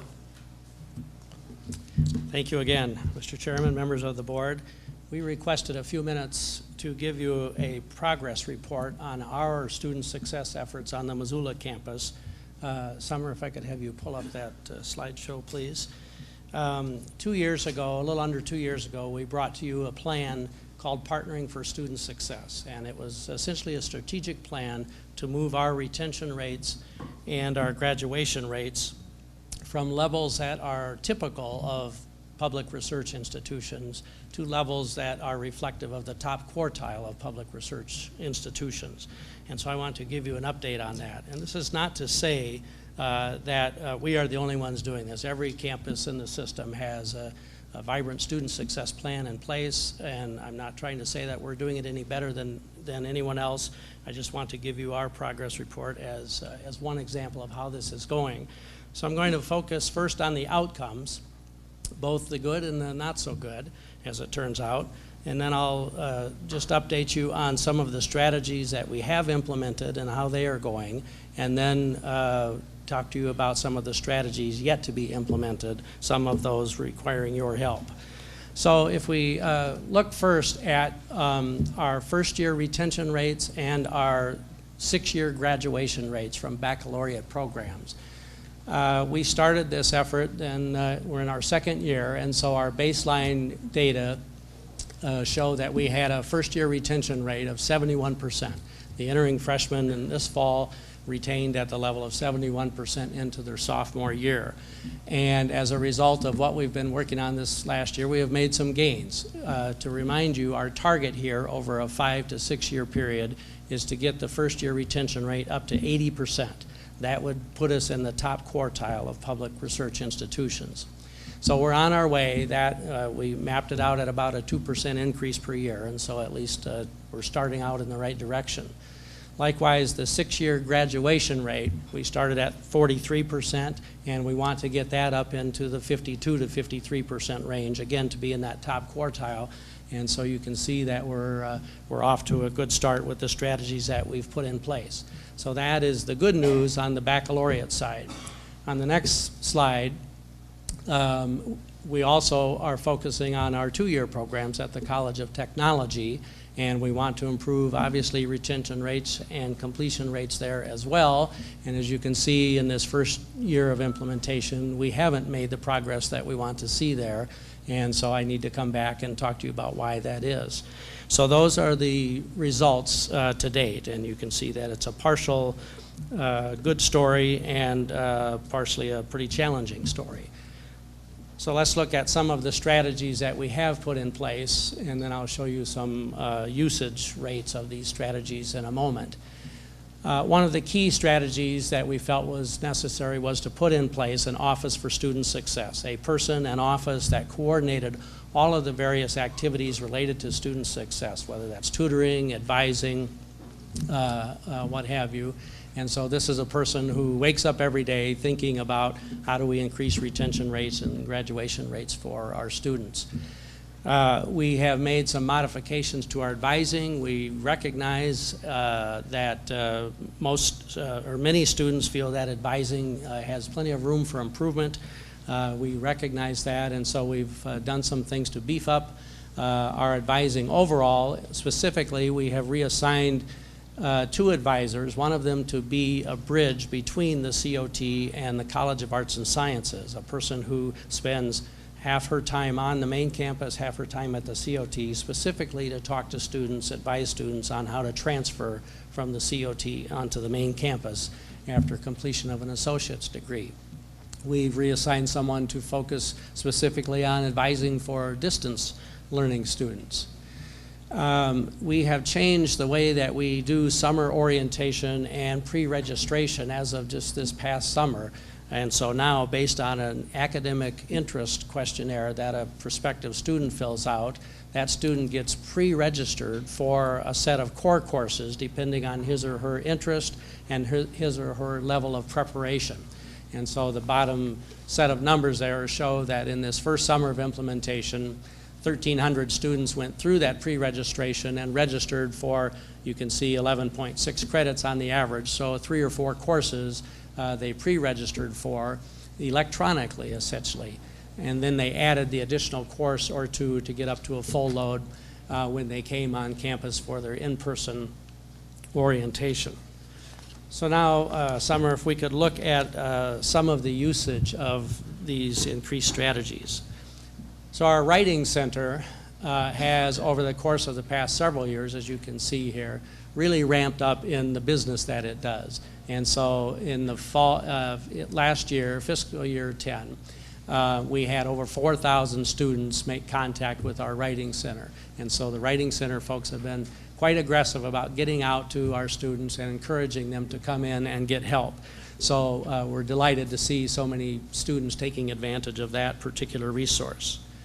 We've also put in place then a revised group tutoring program called Study Jam. This takes place in the evenings in our Commons area. And it's really exciting to go by there on a Wednesday evening, for example. The room will be just filled with tables of students, and some of these tutors are peer tutors, some of them are instructors. And so you can see from this slide that the usage of that Study Jam is going up pretty dramatically as well. So it gets to be a pretty crowded atmosphere in there, and we're delighted to see that happening. We are in the process of reconfiguring some space in our library to put in place what we call the Learning Commons, and that will help in this group tutoring effort and increase participation even further. Online enrollment has been an important part of student success efforts as well. We're trying to make courses more available to students in the online format, and I know this is of interest to the Regents as part of the success agenda, and you can see pretty dramatic growth there in online registrations. That 1742 FTE represents about 13% of our credit hour, of our FTE as a campus this fall. So it's a pretty hefty percentage and continuing to grow. You'll also be interested to know that about 70% of that online enrollment is in fact our on-campus student base. So some additional strategies that we need to work on, that we need to put in place. Well, we really want to emphasize this business of timely completion. We know that students who participate at more of a full-time level are more likely to succeed, more likely to stay with it. We have had in place for a number of years the Forebear program, which is a program that essentially is a contract with students that we guarantee their graduation in 4 years if they do certain things. And it's an effort that has been pretty successful in getting students to be full-time students, getting them to focus early on their program, on their major, and the ancillary coursework associated with that major. We need to adopt a tuition structure that encourages full-time enrollment. And so when you are ready as a board to talk about tuition, we want to come back to you with a proposal that relates to that. Right now, there is really no tuition disadvantage to being a part-time student, and we feel that the full-time students are in some way subsidizing the part-time students, and so we want to come to you with a proposal that will help encourage students to enroll on a full-time basis. We recognize that we will need to put in place a need-based aid program, and we are working with our foundation carefully to design that program and to aggressively raise private funds to help with need-based aid. We are quite excited about the productivity allocation model that you are discussing. We agree very much in principle with the notion of end of course or course completion metrics as a model for resource allocation, and so we're looking forward to that conversation with you as the year unfolds. We clearly have work to do at the College of Technology in terms of building our infrastructure. You're certainly aware of the physical infrastructure needs there and the need for new COT facilities, but it goes beyond that. With the rapidly growing enrollment at the COT, we have struggled, frankly, to keep up with the other kinds of infrastructure, the student support services, for example, the tutoring, the advising, and so on out there. Despite our movement of resources in that direction, we need to do that even more aggressively than we have been, and you will see us doing that over the course of the next year. And then the other strategy that we've talked about this afternoon already is this business of admissions policy. And so I just wanted to review for a moment with you, in the context of the policy that you just heard about from Jan Kleinert, how we would anticipate implementing that at the UM-Missoula campus. So this is a proposal that we brought to you as an information item last spring, and so it has the following components.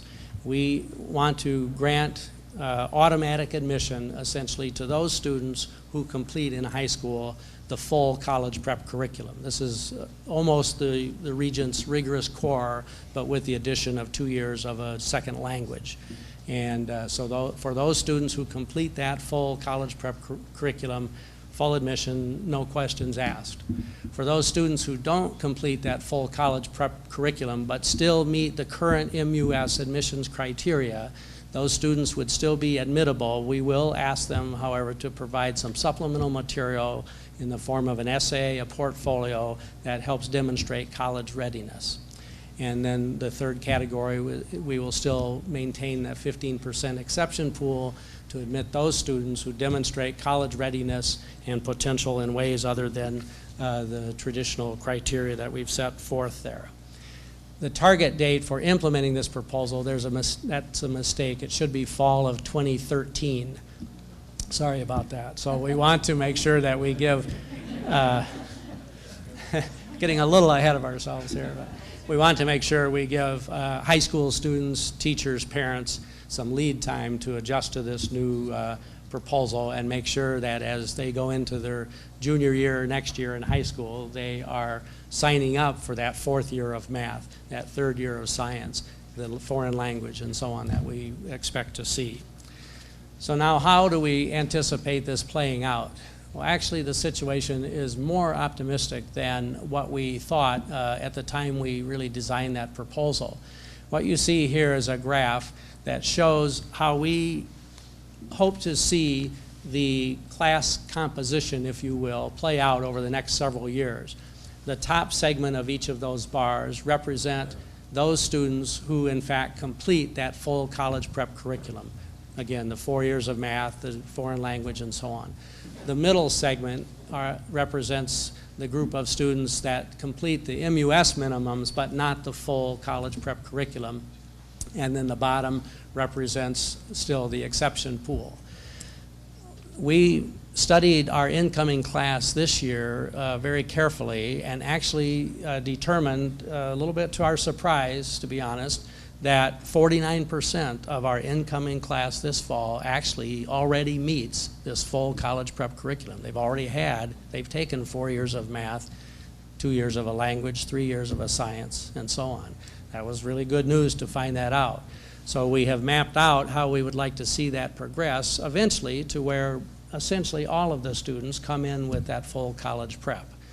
Now, I want to make a very important point here about these segments. This is not anticipated to be the substitution of students in that middle bar with different students in that top segment. These aren't different students. These are students who prepare differently for college. So what we want to see, the students who are currently in the middle segment are students who end up in the top segment as they prepare for college. So this is not about keeping students out of the University of Montana and Missoula. It's about keeping students in the University of Montana and Missoula once they get there. Thank you. May I ask a question before that bar goes completely away? Is part of the calculus, Provost Engstrom, the fact that you would anticipate that the Digital Academy would enable more students to have the fourth year of math from the rural high schools or the 2 years of language? Yes. So that they could move from the green group to the dark gray group? Thank you, Commissioner Is that Stearns, right? for pointing that out. The Digital Academy actually makes this possible now. We don't want to have a situation where we are disadvantaging students in small schools, schools that aren't able for whatever reason to provide that fourth year of math or the foreign language. Now with the Digital Academy in place and the enrollments of over 1,000 students, as you indicated this morning, there is really no reason for any student to be excluded from all of those courses needed for a full college prep curriculum. In fact, I believe that the Spanish courses that are being offered over the Digital Academy are very popular already this fall. Let me ask, seeing the bottom part, the exception part, I guess sort of implicit in the way that's written is that you use the full 15% every year. We actually don't necessarily use the full 15% every year. I can't give you precise numbers on that, Regent Barrett, but it is sometimes in the range of 11–12%. President Dennison, are you up on those numbers any more than I am? You're the expert. Okay. I was hoping you'd bail me out. Well, no, I mean just the way it was shown. The way it was shown on the graph, Yes. it would suggest that. Well, we intend to keep All right. capacity for that 15% Thank every you. year. Thank you. Any And additional? Mr. Chair, if I could add to your question, I think I share a bias that I think Regent Hamilton also holds, and that is we've been scratching our head for a while now as to whether MSU Bozeman and Missoula, with their capacity issues, should be still having a 15% exemption pool, or if it should be declining. Do you have thoughts on that, either President Dennison or Provost Engstrom? Madam Commissioner, Mr. Chair, I do have thoughts on that. I believe that that exemption pool was designed today for a very different purpose than it used to be. It used to be athletes and fiddlers, but today it's people who really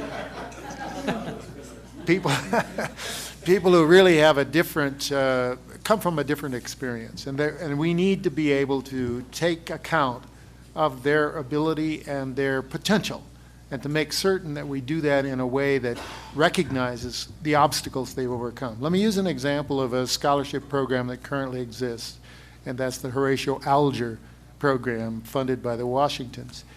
That program requires that a student demonstrate overcoming significant barriers or obstacles in his or her life. And the stories that come out of those students are truly fantastic. They would not have been predicted to do well in college, and yet they do, and now they also have, thanks to the Washingtons, the ability to compete for what is called an Alger or a Washington Fellowship for graduate study once they complete their undergraduate study. They have to be a Horatio Alger student before they can qualify for the Washington Fellowship. So I think it's important to have that in place. Mr. Chairman, if I could respond to President Dennison, I'm sure I agree with you, and you know, and you've heard me speak to the need for us to work with Pell Grant eligible students who have overcome more obstacles. And so some exemption pool, don't get me wrong, and I'm glad to hear, I guess at some point I would want to see evidence linking the use of the exemption pool, not just for athletes and fiddlers, but for people overcoming, you know, low income, underrepresented, first generation, Horatio Alger kinds of stories. And that evidence would be meaningful to all of us, I think, and that would be possibly a continued good use. And I think I've generated a bunch of conversation here. Okay, first Regent Pease, then President Cruzado, Dr. Moore, and Regent Hamilton. Thank you, Mr. Chairman. Provost Engstrom. On glance, I understand what's going on, but I think the communication to our Montana public is that there's 3 ways you can be admitted to the University of Montana. There's 3 admission standards. And I think it's puzzling to me. I think that we are still communicating that there are several ways that you can get into the university, and college preparation is still sort of not as articulated as perhaps it should be. Now, maybe this, I see that this curve would say that it's time for it to be over a period of time. But I really see that it communicates 3 things, and I think for a student and their parents, I'm just wondering, what do they think? Now, maybe they don't. I mean, maybe they don't see what I see, but to me it says there's 3 ways to get in. I think that's unclear. Regent Pease, thanks for that feedback. That's important to hear. If that's a problem, we need to do some things to clarify it. I think, though, that it will be incumbent upon us to, once we go forward with this, as of today, as of this meeting, to put in place a very aggressive and very effective communications plan, similar to what Deputy Commissioner Moe has talked about in the 2-year programming in the Making Opportunity Affordable world and so on, so that we are out there talking to 8th graders and parents of 8th graders and teachers of 8th graders, sending them the message that this full college preparation is what is really important. I don't think that we could just go overnight from one I don't think we could accomplish this or should accomplish this in one fell swoop and just resort to two admissions categories. You either have the full college prep or you don't. I don't think that would be fair to the students and the schools in Montana to do that in one quick action. So I think it will be important for us, though, to develop a very effective communications plan that helps do this. I think if we don't say in our admissions policies that the full college prep curriculum is important in some significant way, we will have a difficult time getting the attention of students and the school districts to help enforce it. All right, thank you. Regent McLean. Thank you. Thank you, Regent Barrett and Dr. Engstrom. I was not on the board in 2008 when this was initially introduced, and I guess I have just a couple of questions. My first one is, just by looking at the document, it seems like it was primarily for the undergraduate degrees. Regent McLean, are you talking about focused? the student success? The student success. It was for both baccalaureate and two-year programs, yes. Okay. And then I just, excuse me, I have a question in regards to the professional development piece. It seems like I had heard some discussion about some academies, a math, a science, and a technology academy. And I was wondering how those are taking shape, where we're at with those. Okay, Regent McLean, that is another effort that is parallel to this one and certainly closely related. That has to do with the professional development of teachers who are in the K-12 system now. And so in cooperation with the Missoula County Public School System, we have put in place some professional academies. One of them is a math professional academy.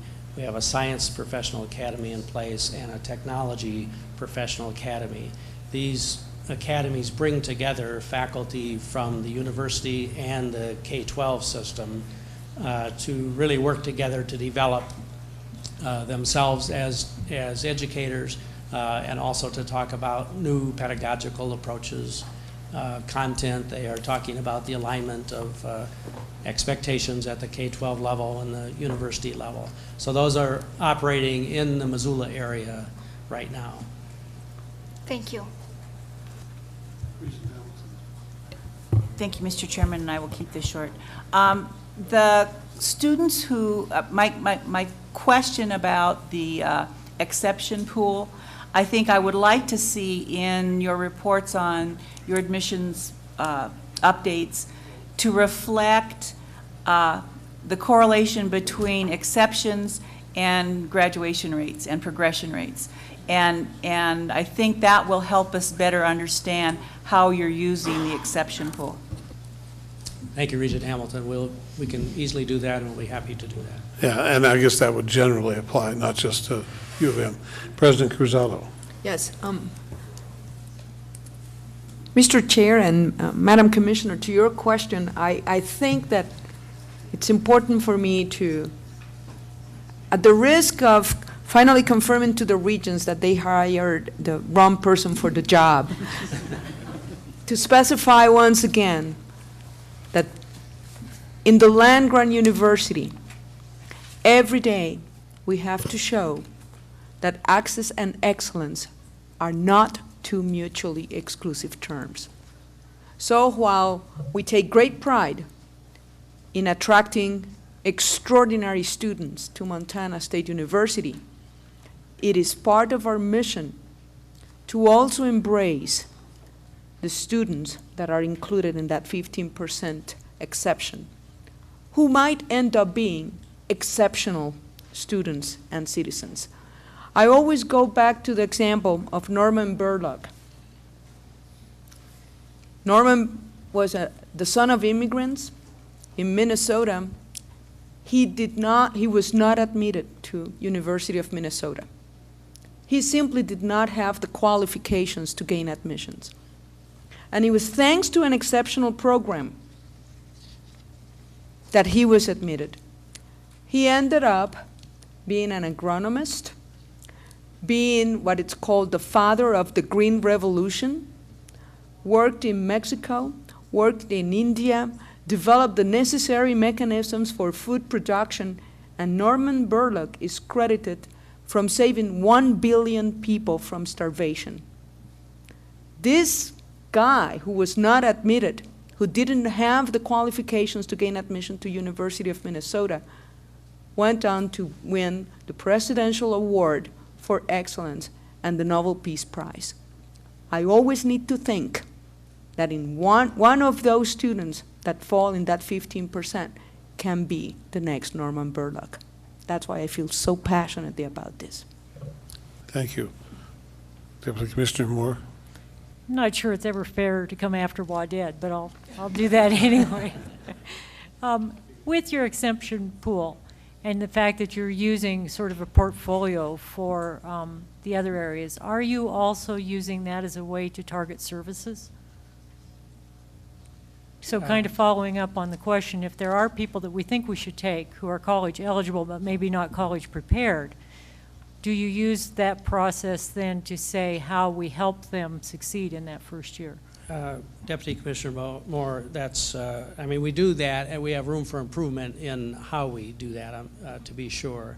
But our undergraduate advising center is where those students, all of the undeclared students, go to begin with, and they come in with their portfolios with them, essentially. And so then the undergraduate advisors are especially attentive to the individual needs of those students.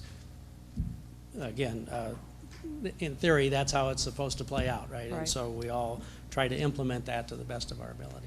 Thank you. I think Renee Dubé and I especially are very sensitive to that mentoring need for those students. All right, thank you. Regent Buchanan. Real quick, and I appreciate this dialogue. It's touching upon a couple of discussion points that we entertained earlier, role differentiation of the campuses, as well as admission standards, and clearly we've got more discussion to go. But one thing I might ask Dr. Engstrom, are we able to, and if we're not, can we start to track performance of these cohorts moving forward? I mean, are the people that are accepted on that 15% exception succeeding? And if so, at what rate relative to the rate of success for those that are prepared according to the rigorous core? Regent Buchanan, members of the board, we certainly have the capability of tracking them going forward. We've done some of that in the aggregate, looking at the years past. And so we do know about retention rates as a function of entering ACT. We know about retention rates as a function of grade point average. And so we can identify in the aggregate those students who fall into that 15% exception pool or below the minimums, if you will. And we know pretty precisely what their retention rates are as a group. Going forward, we'll be able to do that much more effectively as individual students as well.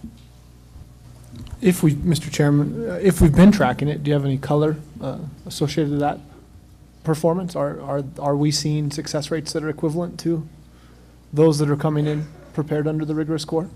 Regent Buchanan, in general, no. I mean, it is clear that success rates go down as entering parameters go down, entering ACT scores, GPAs. I mean, that's a pretty clear correlation. It really shows up most clearly in looking at the 6-year graduation rate. That's a pretty high correlation coefficient, if you will, to high school grade point average and entering ACT. So the ones at the low end graduate in lower percentages than the ones at the high end, to be sure. So it's a pretty clear correlation, and our challenge is to find out what we can do for those students who come in at that end to provide increased support, whether it's advising, tutoring, those kinds of things, to improve those success rates so they become essentially indistinguishable from the rest of the students. It's the challenge we all face, I think. All right, thank you. Yes. Okay, mindful that we're past our time, but Yes. but this is your last chance to really get after us. Wait till I don't work for you. We accept it. You ain't seen nothing yet. Mr. Chairman, I had thought this might come up. I do have a couple of concerns about it, and one I thought that perhaps Regent Pease was alluding to, but we've made room in the admissions policies for this sort of thing. But to me, it still feels like the University of Montana has a different admissions policy, and it could be confusing. We're also putting an awful lot of faith in the access provided by the Montana Digital Academy as we head into the cliff. And I do think that's going to be a very important thing for us to continue funding, but that's one caveat, and the second one is, even with the Digital Academy, do people of low income have laptops? Do they have the kinds of things at home? Do they have the connectivity? So we're putting a lot of stock into that as the access point, and it will be important to watch over time. All right, thank you. Others? Okay, then we'll move on to our next agenda item. Thank you. Sorry. A brief update on Montana Guaranteed Student Loan Program. Is this Commissioner Stearns or is it Mr. Marks?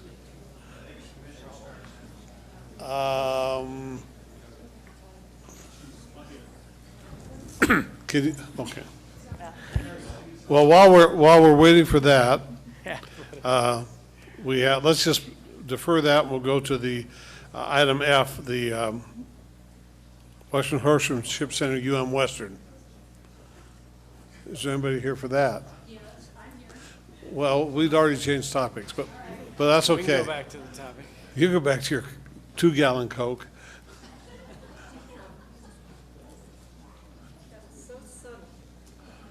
Yeah, hell subtle. Commissioner Stearns. Thank you, Mr. Chairman. I take it we've gotten to E on the agenda. And members of the board, this is an update for you along the lines of ones that I've tried to keep you informed about as the fading away of the FELP program as of July 1st, 2010. We keep getting questions, not lots, but questions from informed members of the public as to whether it means that there is still a guaranteed student loan program. And what I would like to do is to just, if I may, show you a couple slides that show why we need to work with you, with the financial aid offices of the colleges and universities, the units, all of ours, but also the private colleges and the tribal colleges that are served by this. So as soon as we pull up a couple slides, I just wanted to show those to you to make it clear why we need the advice of a lot of folks in terms of not a major reorganization most likely, but a little different area of emphasis in our office of the commissioner. I think it's coming.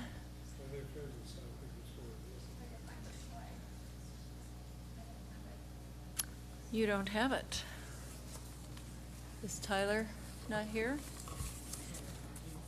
Okay. Yeah. To do this the old-fashioned way. I'll do it the old-fashioned way. What has happened since is that we have, first of all, a source for great pride and congratulations, and that is on the one side of the Montana Guaranteed Student Loan Program, starting in the 2007 Cost College Reduction Act, the GSL was required to increase what it had already been doing in terms of a lot of financial literacy and education programs.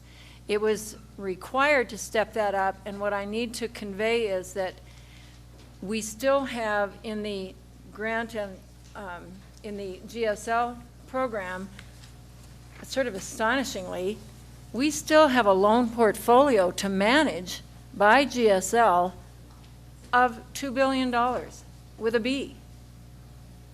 And so we serve with that $2 billion, 150,000 borrowers. And the source of pride that I mentioned a second ago is that you probably saw the press release, but I, on behalf of our office and the many people who work on this, including at the campuses, we now have the lowest default rate in the nation of 1.8%.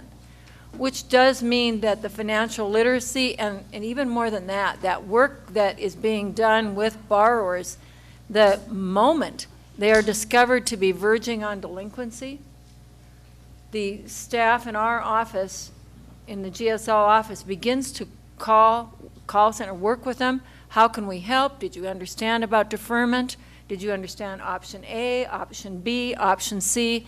Because we know they're more likely to be longtime Montana residents if they have not gotten into the kind of, debt problems that cause them to have to make other choices.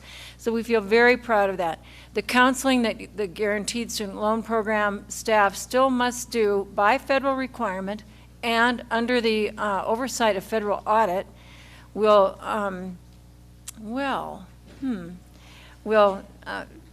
serve 20,000 borrowers annually. We're getting there.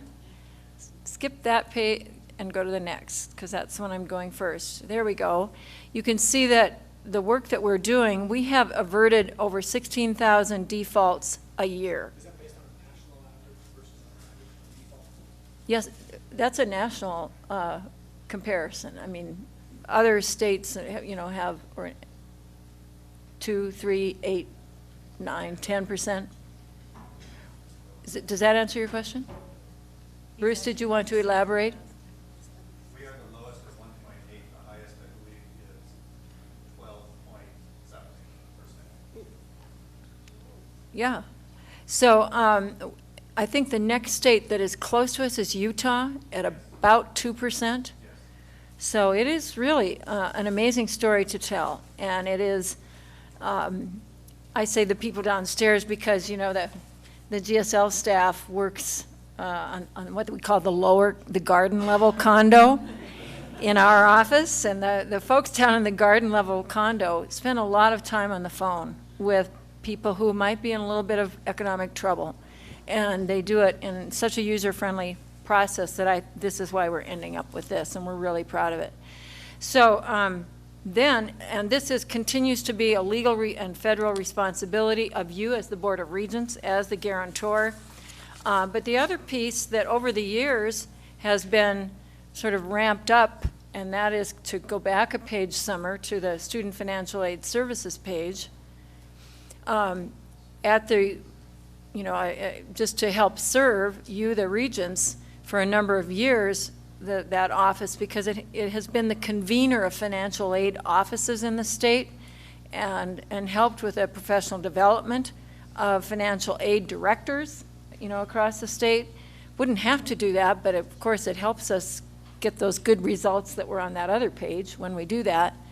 But this, in our office, we may more clearly identify what we call it or how we reorganize it is yet to be determined, and it'll be with your advice and that of others, the Student Financial Aid Services. But we're already in that area managing a fairly complex university system honor scholarship, the Governor's Best and Brightest program, scholarship program since 2005, the Quality Educator Loan Forgiveness Program since 2007, and some of the witchy-whammy assistance programs. And in addition, some of the things that we do that almost cross both GSL and general financial aid services include financial literacy and outreach, default prevention, and also, as you know, once the federal tax law made it possible, the go-to place in our office to help administer that was to administer the MFESP, the 529 plans, the Family Education Savings Plans. So we have quite a portfolio of financial aid services also that are kind of under that general rubric, and at some point, not today, maybe a proposal, and it may not be much different, but we do want to consult with you about, going forward the next 5 years, maybe 5 to 10 years. Do we need to reorganize a little bit to step up? Obviously, we're not guaranteeing any new loans. We still have a heck of a lot of loans to guarantee. But as we step up financial aid services, I'm just letting you know, members of the board, we'll want your advice. And we will confer with you about some options, ideas, and including from our very experienced, knowledgeable financial aid officers. I know the governor's office, we administer a couple of programs and have worked with them to, for example, in the 2005 session, and then worked with them very closely to get some legislative changes in the 2007 session to make the quality education loan and the governor's best and brightest easier to administer. So I just wanted to let you know, and more important even, I think, the members of the public. I'm glad that this piece, I hope, is video streaming, because Montana has a great story to tell here, how we've been combining two really important functions. And not every state has had a guarantee agency. I think the fact that we have, you, the board, established one in 1979, has been a real benefit for Montana, because we've been able to piggyback financial aid services onto it in a positive way. That's what we want to continue and to grow, perhaps to a degree separate out, but we will look to your advice going forward. Mr. Chairman.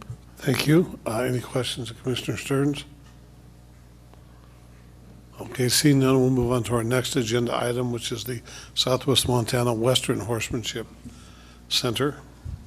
Chancellor Chair Story. Barrett, members of the board, I'll be brief. The questions that I had during the break were twofold.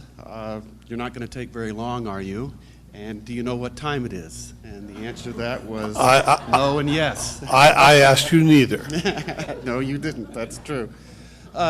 Commissioner Stearns, earlier you said something about investing in our strengths, and I really believe that that's what this growing group of benefactors proposes to do. And so I appreciate the opportunity to tell you about their plan. They will build, construct, manage, own this facility, and we will be a primary user. And one of the advantages to it is safety, because now our students travel quite a distance pulling their horses and trailers and all of that business through mud and snow and ice, and we cancel classes because of that. Now they'll be much closer, about 1.5 miles, and it's a paved road. And all of this is outlined in the communication that we send along to you. So safety is a big part of this. We will come back with a user fee, as other universities who have an equine facility do across the country. One of the things that I've asked our benefactors to do, and this is a group that's seeking tax-exempt status, and we have a commitment letter that we will send to them after this meeting. But I've challenged them to do two things, and that is to be sure that this is an academic center. And we will do some things to ensure that, and I've mentioned this to President Cruzado just earlier, that I've asked our faculty to even look at the pros and cons of a vet tech program that might be centered here. And we have some benefactors, some donors who might be interested in that kind of a program. The other part of it is that I've asked them to make this a model of energy efficiency, to use alternative energy sources and make it sustainable, and so that we can use it as a teaching center in our business department and other kinds of areas on our campus, and involve students across that. So I promised I'd be brief. I'll be happy to answer any questions. No, and you do have a biomass source there for this.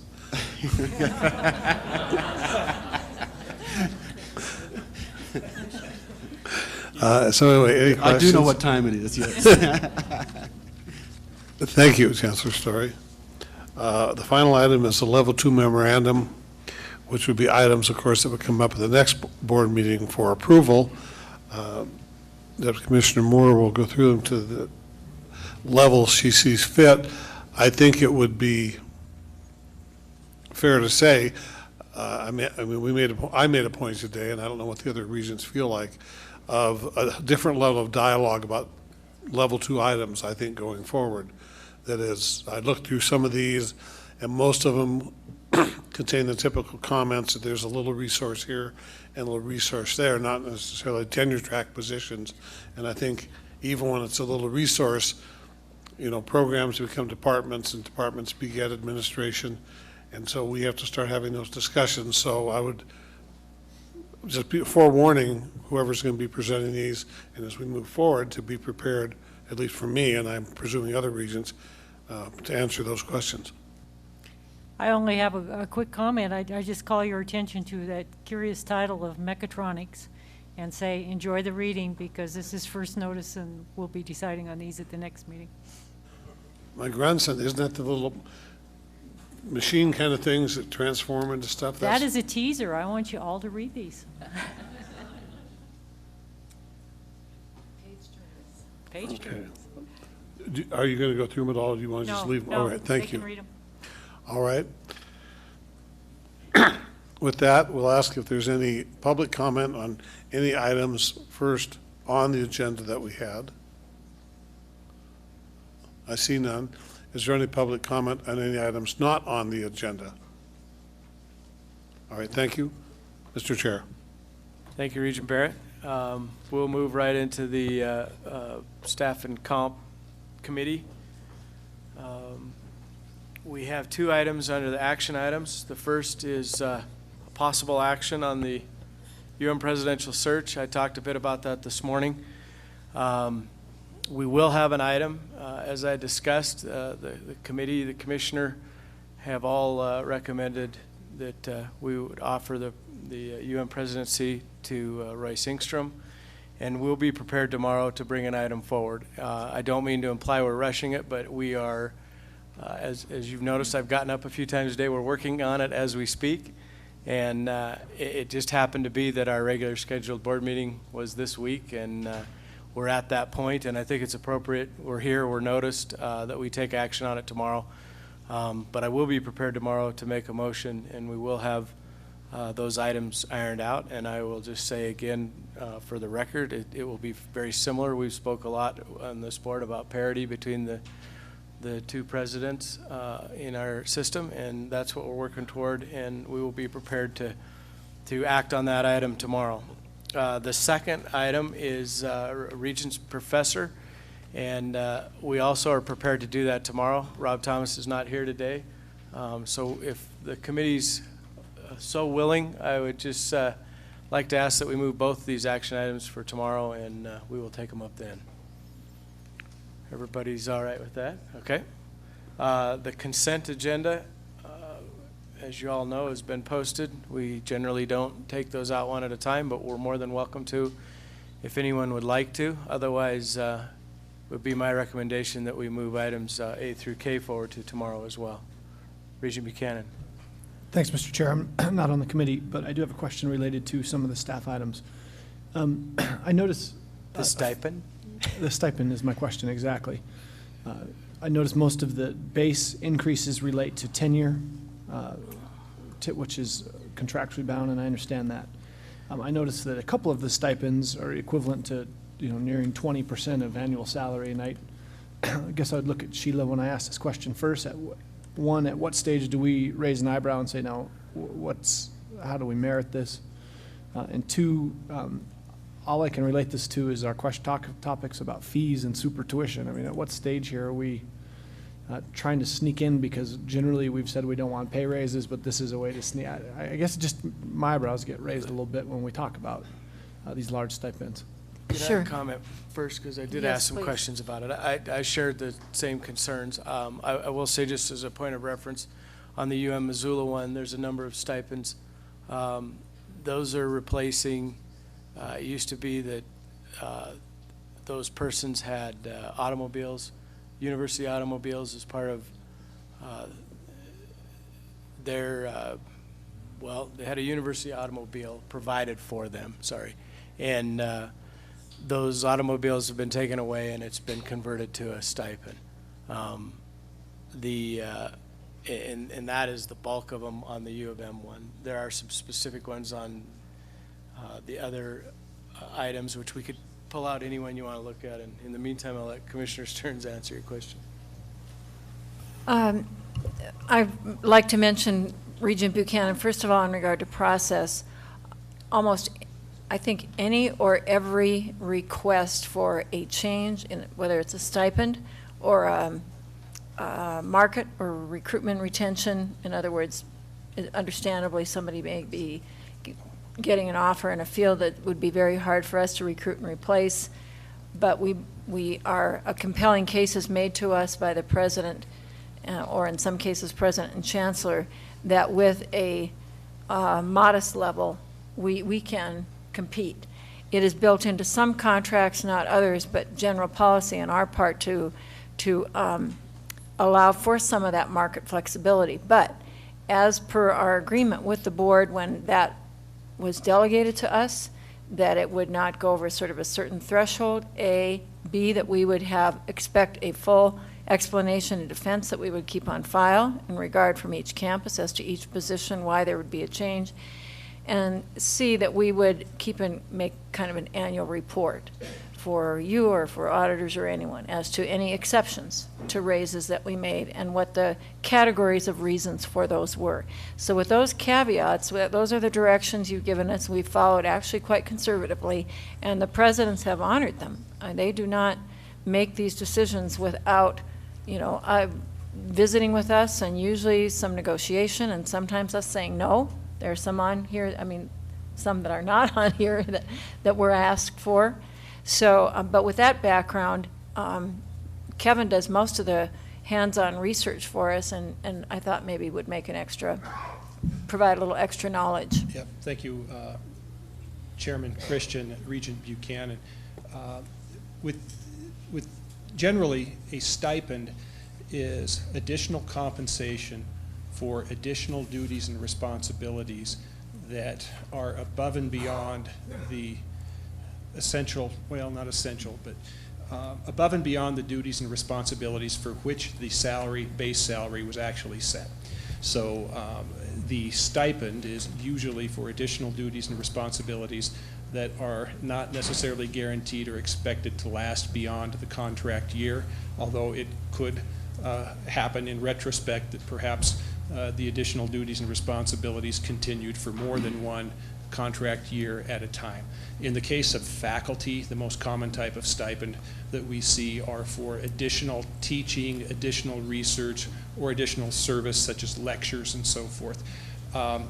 Chairman Christian has described the one instance of stipends that are on one of these staff items that are sort of related to a conversion from provision of vehicles to then a stipend in lieu of the vehicle.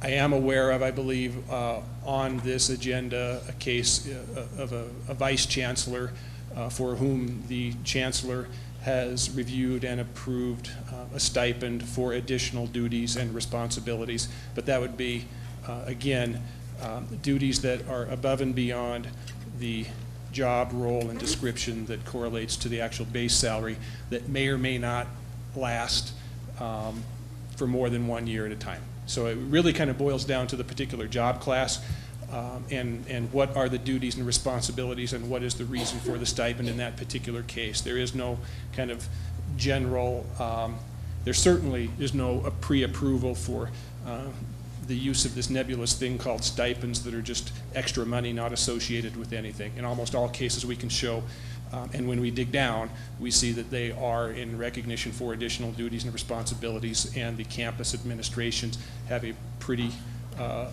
tight grasp on it and an ability to tell you at any time basically what each person's stipend is for. Regent Buchanan. Sheila, I guess your question was that it's thoroughly explained. How do we find that information as far as the merits behind awarding those? And the second question is, are these renewed automatically, or are they back on these every year that those stipends are to continue? Mr. Chairman, Regent Buchanan, the stipends, as he said, some of them will be renewed on their annually? Mr. Chairman, Regent Buchanan, no automatic renewal. The fact that they have to come before you for approval for the contract in the first place means that if the campus were to want to award the stipend in a subsequent year, they would have to bring it back to you. And at any time, if the regents ever wanted a little bit more information, either about the philosophy of stipends or any questions about a particular individual stipend, we'd be happy to follow up and coordinate that information for you.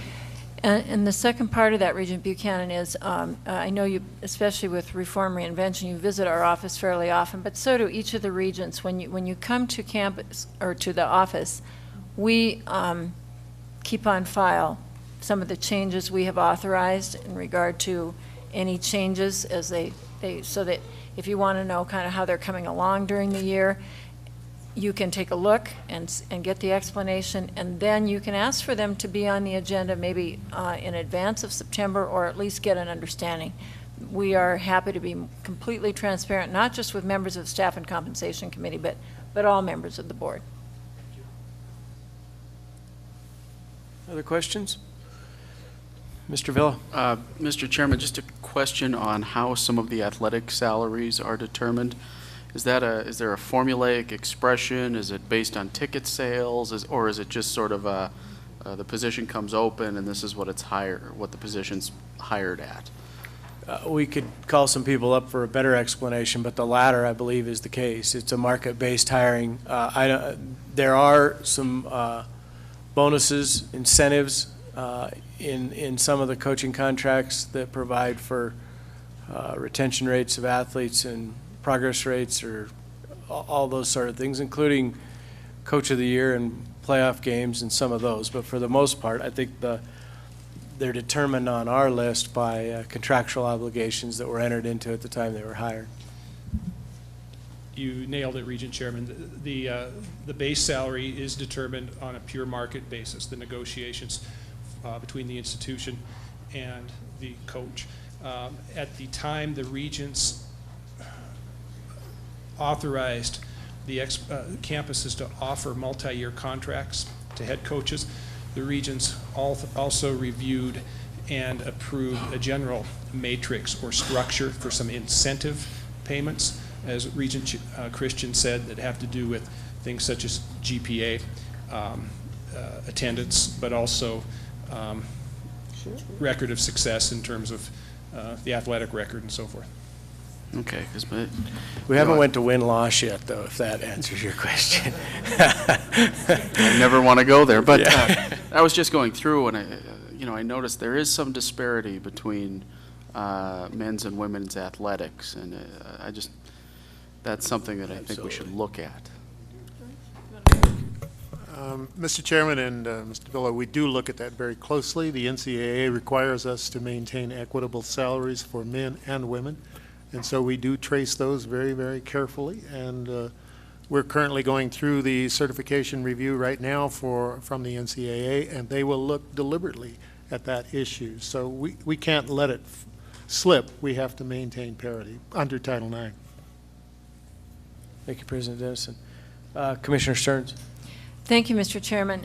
I don't very often comment on the emeritus section of the staff agenda, but I would like to start from the bottom up and mention, first of all, Deputy Commissioner Moore looks at all the emeritus recommendations for faculty, and certainly the ones from MSU in regard to Professor Vogel and Professor Panay are admirable and would not be advanced to you if their careers were not distinguished.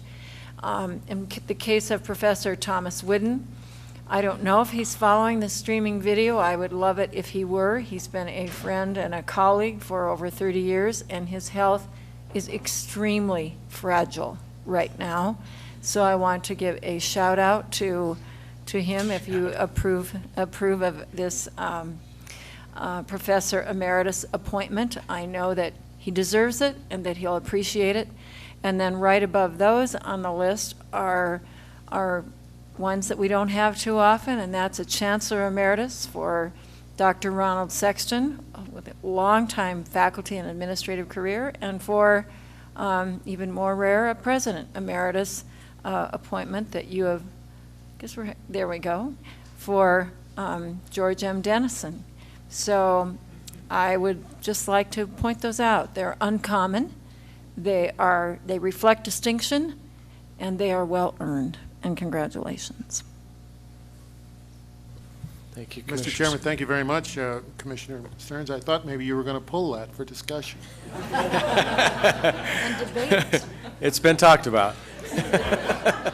I view that as my job. Is there any other questions on the consent agenda? Committee members, it's our sense we'll move this consent agenda forward for approval. They're not nodding, but they're not looking either, so All right. Is there any public comment on items on the agenda? Any public comments relating to this? Items not on our agenda. Marco Farrow. Mr. Chairman, members of the board, as a good union guy, I know when I'm welcome and when I'm not, and when time is an issue, so I will be very brief. But every year for the last, we've been tracking since 1999 some data, and every year at this time we bring it to you. And the data that we track comes from the budget report that you have in your packet, and it's the percentage of the current unrestricted budget that is dedicated to contracted faculty. We have seen over the years that has fallen steadily from a high of 37% in 1999 to 28.5% in fiscal 10. Meantime, the growth of the budgets over time, the contracted faculty line has grown 45%, and the current unrestricted has grown 89.5%. The average growth of the current unrestricted budget over that time is 9%, while faculty is 4.5%. To us, this is disturbing. You've heard us say it before. It's an issue that I think is prime for discussion, especially as we reinvigorate the retention and recruitment task force. I might ask you to ask some questions of that group. Why has this decline happened? How can we recover this trend and reverse it? And what has its effect been on recruitment and retention, and perhaps more importantly, teacher morale, faculty morale, staff morale? So it's an important issue. I hate to end the day on it, but I think it's something that we just keep an eye on, and I think it's good for you too as well. I would look forward to the answers to those questions.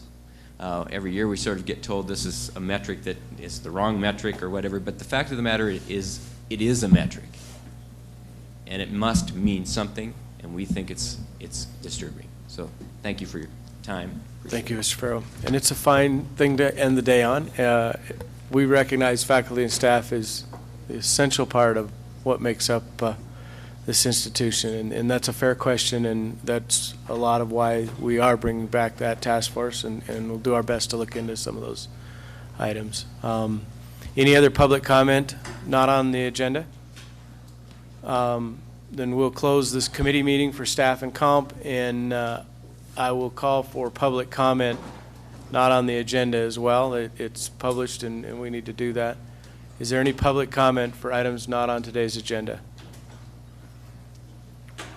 Public comment? Okay, then we will recess.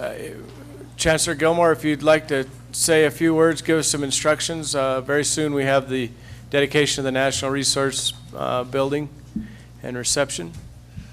Mr. Chairman, members of the board, it's very easy to get there. Simply go down Park Street. It's on your right. It's up high. You cannot miss the Natural Resources Building. You can enter the parking area from either Park Street or Granite Street. The dedication is on the second floor level, just outside the lobby on the parking lot. May be a bit chilly, so you may want a coat. All right. And everybody, please take a chance to check out the Dan Villa urinal in that building when you get a chance. Sorry? I'm giving it a hard time. Then we are recessed for today, and we will reconvene tomorrow morning.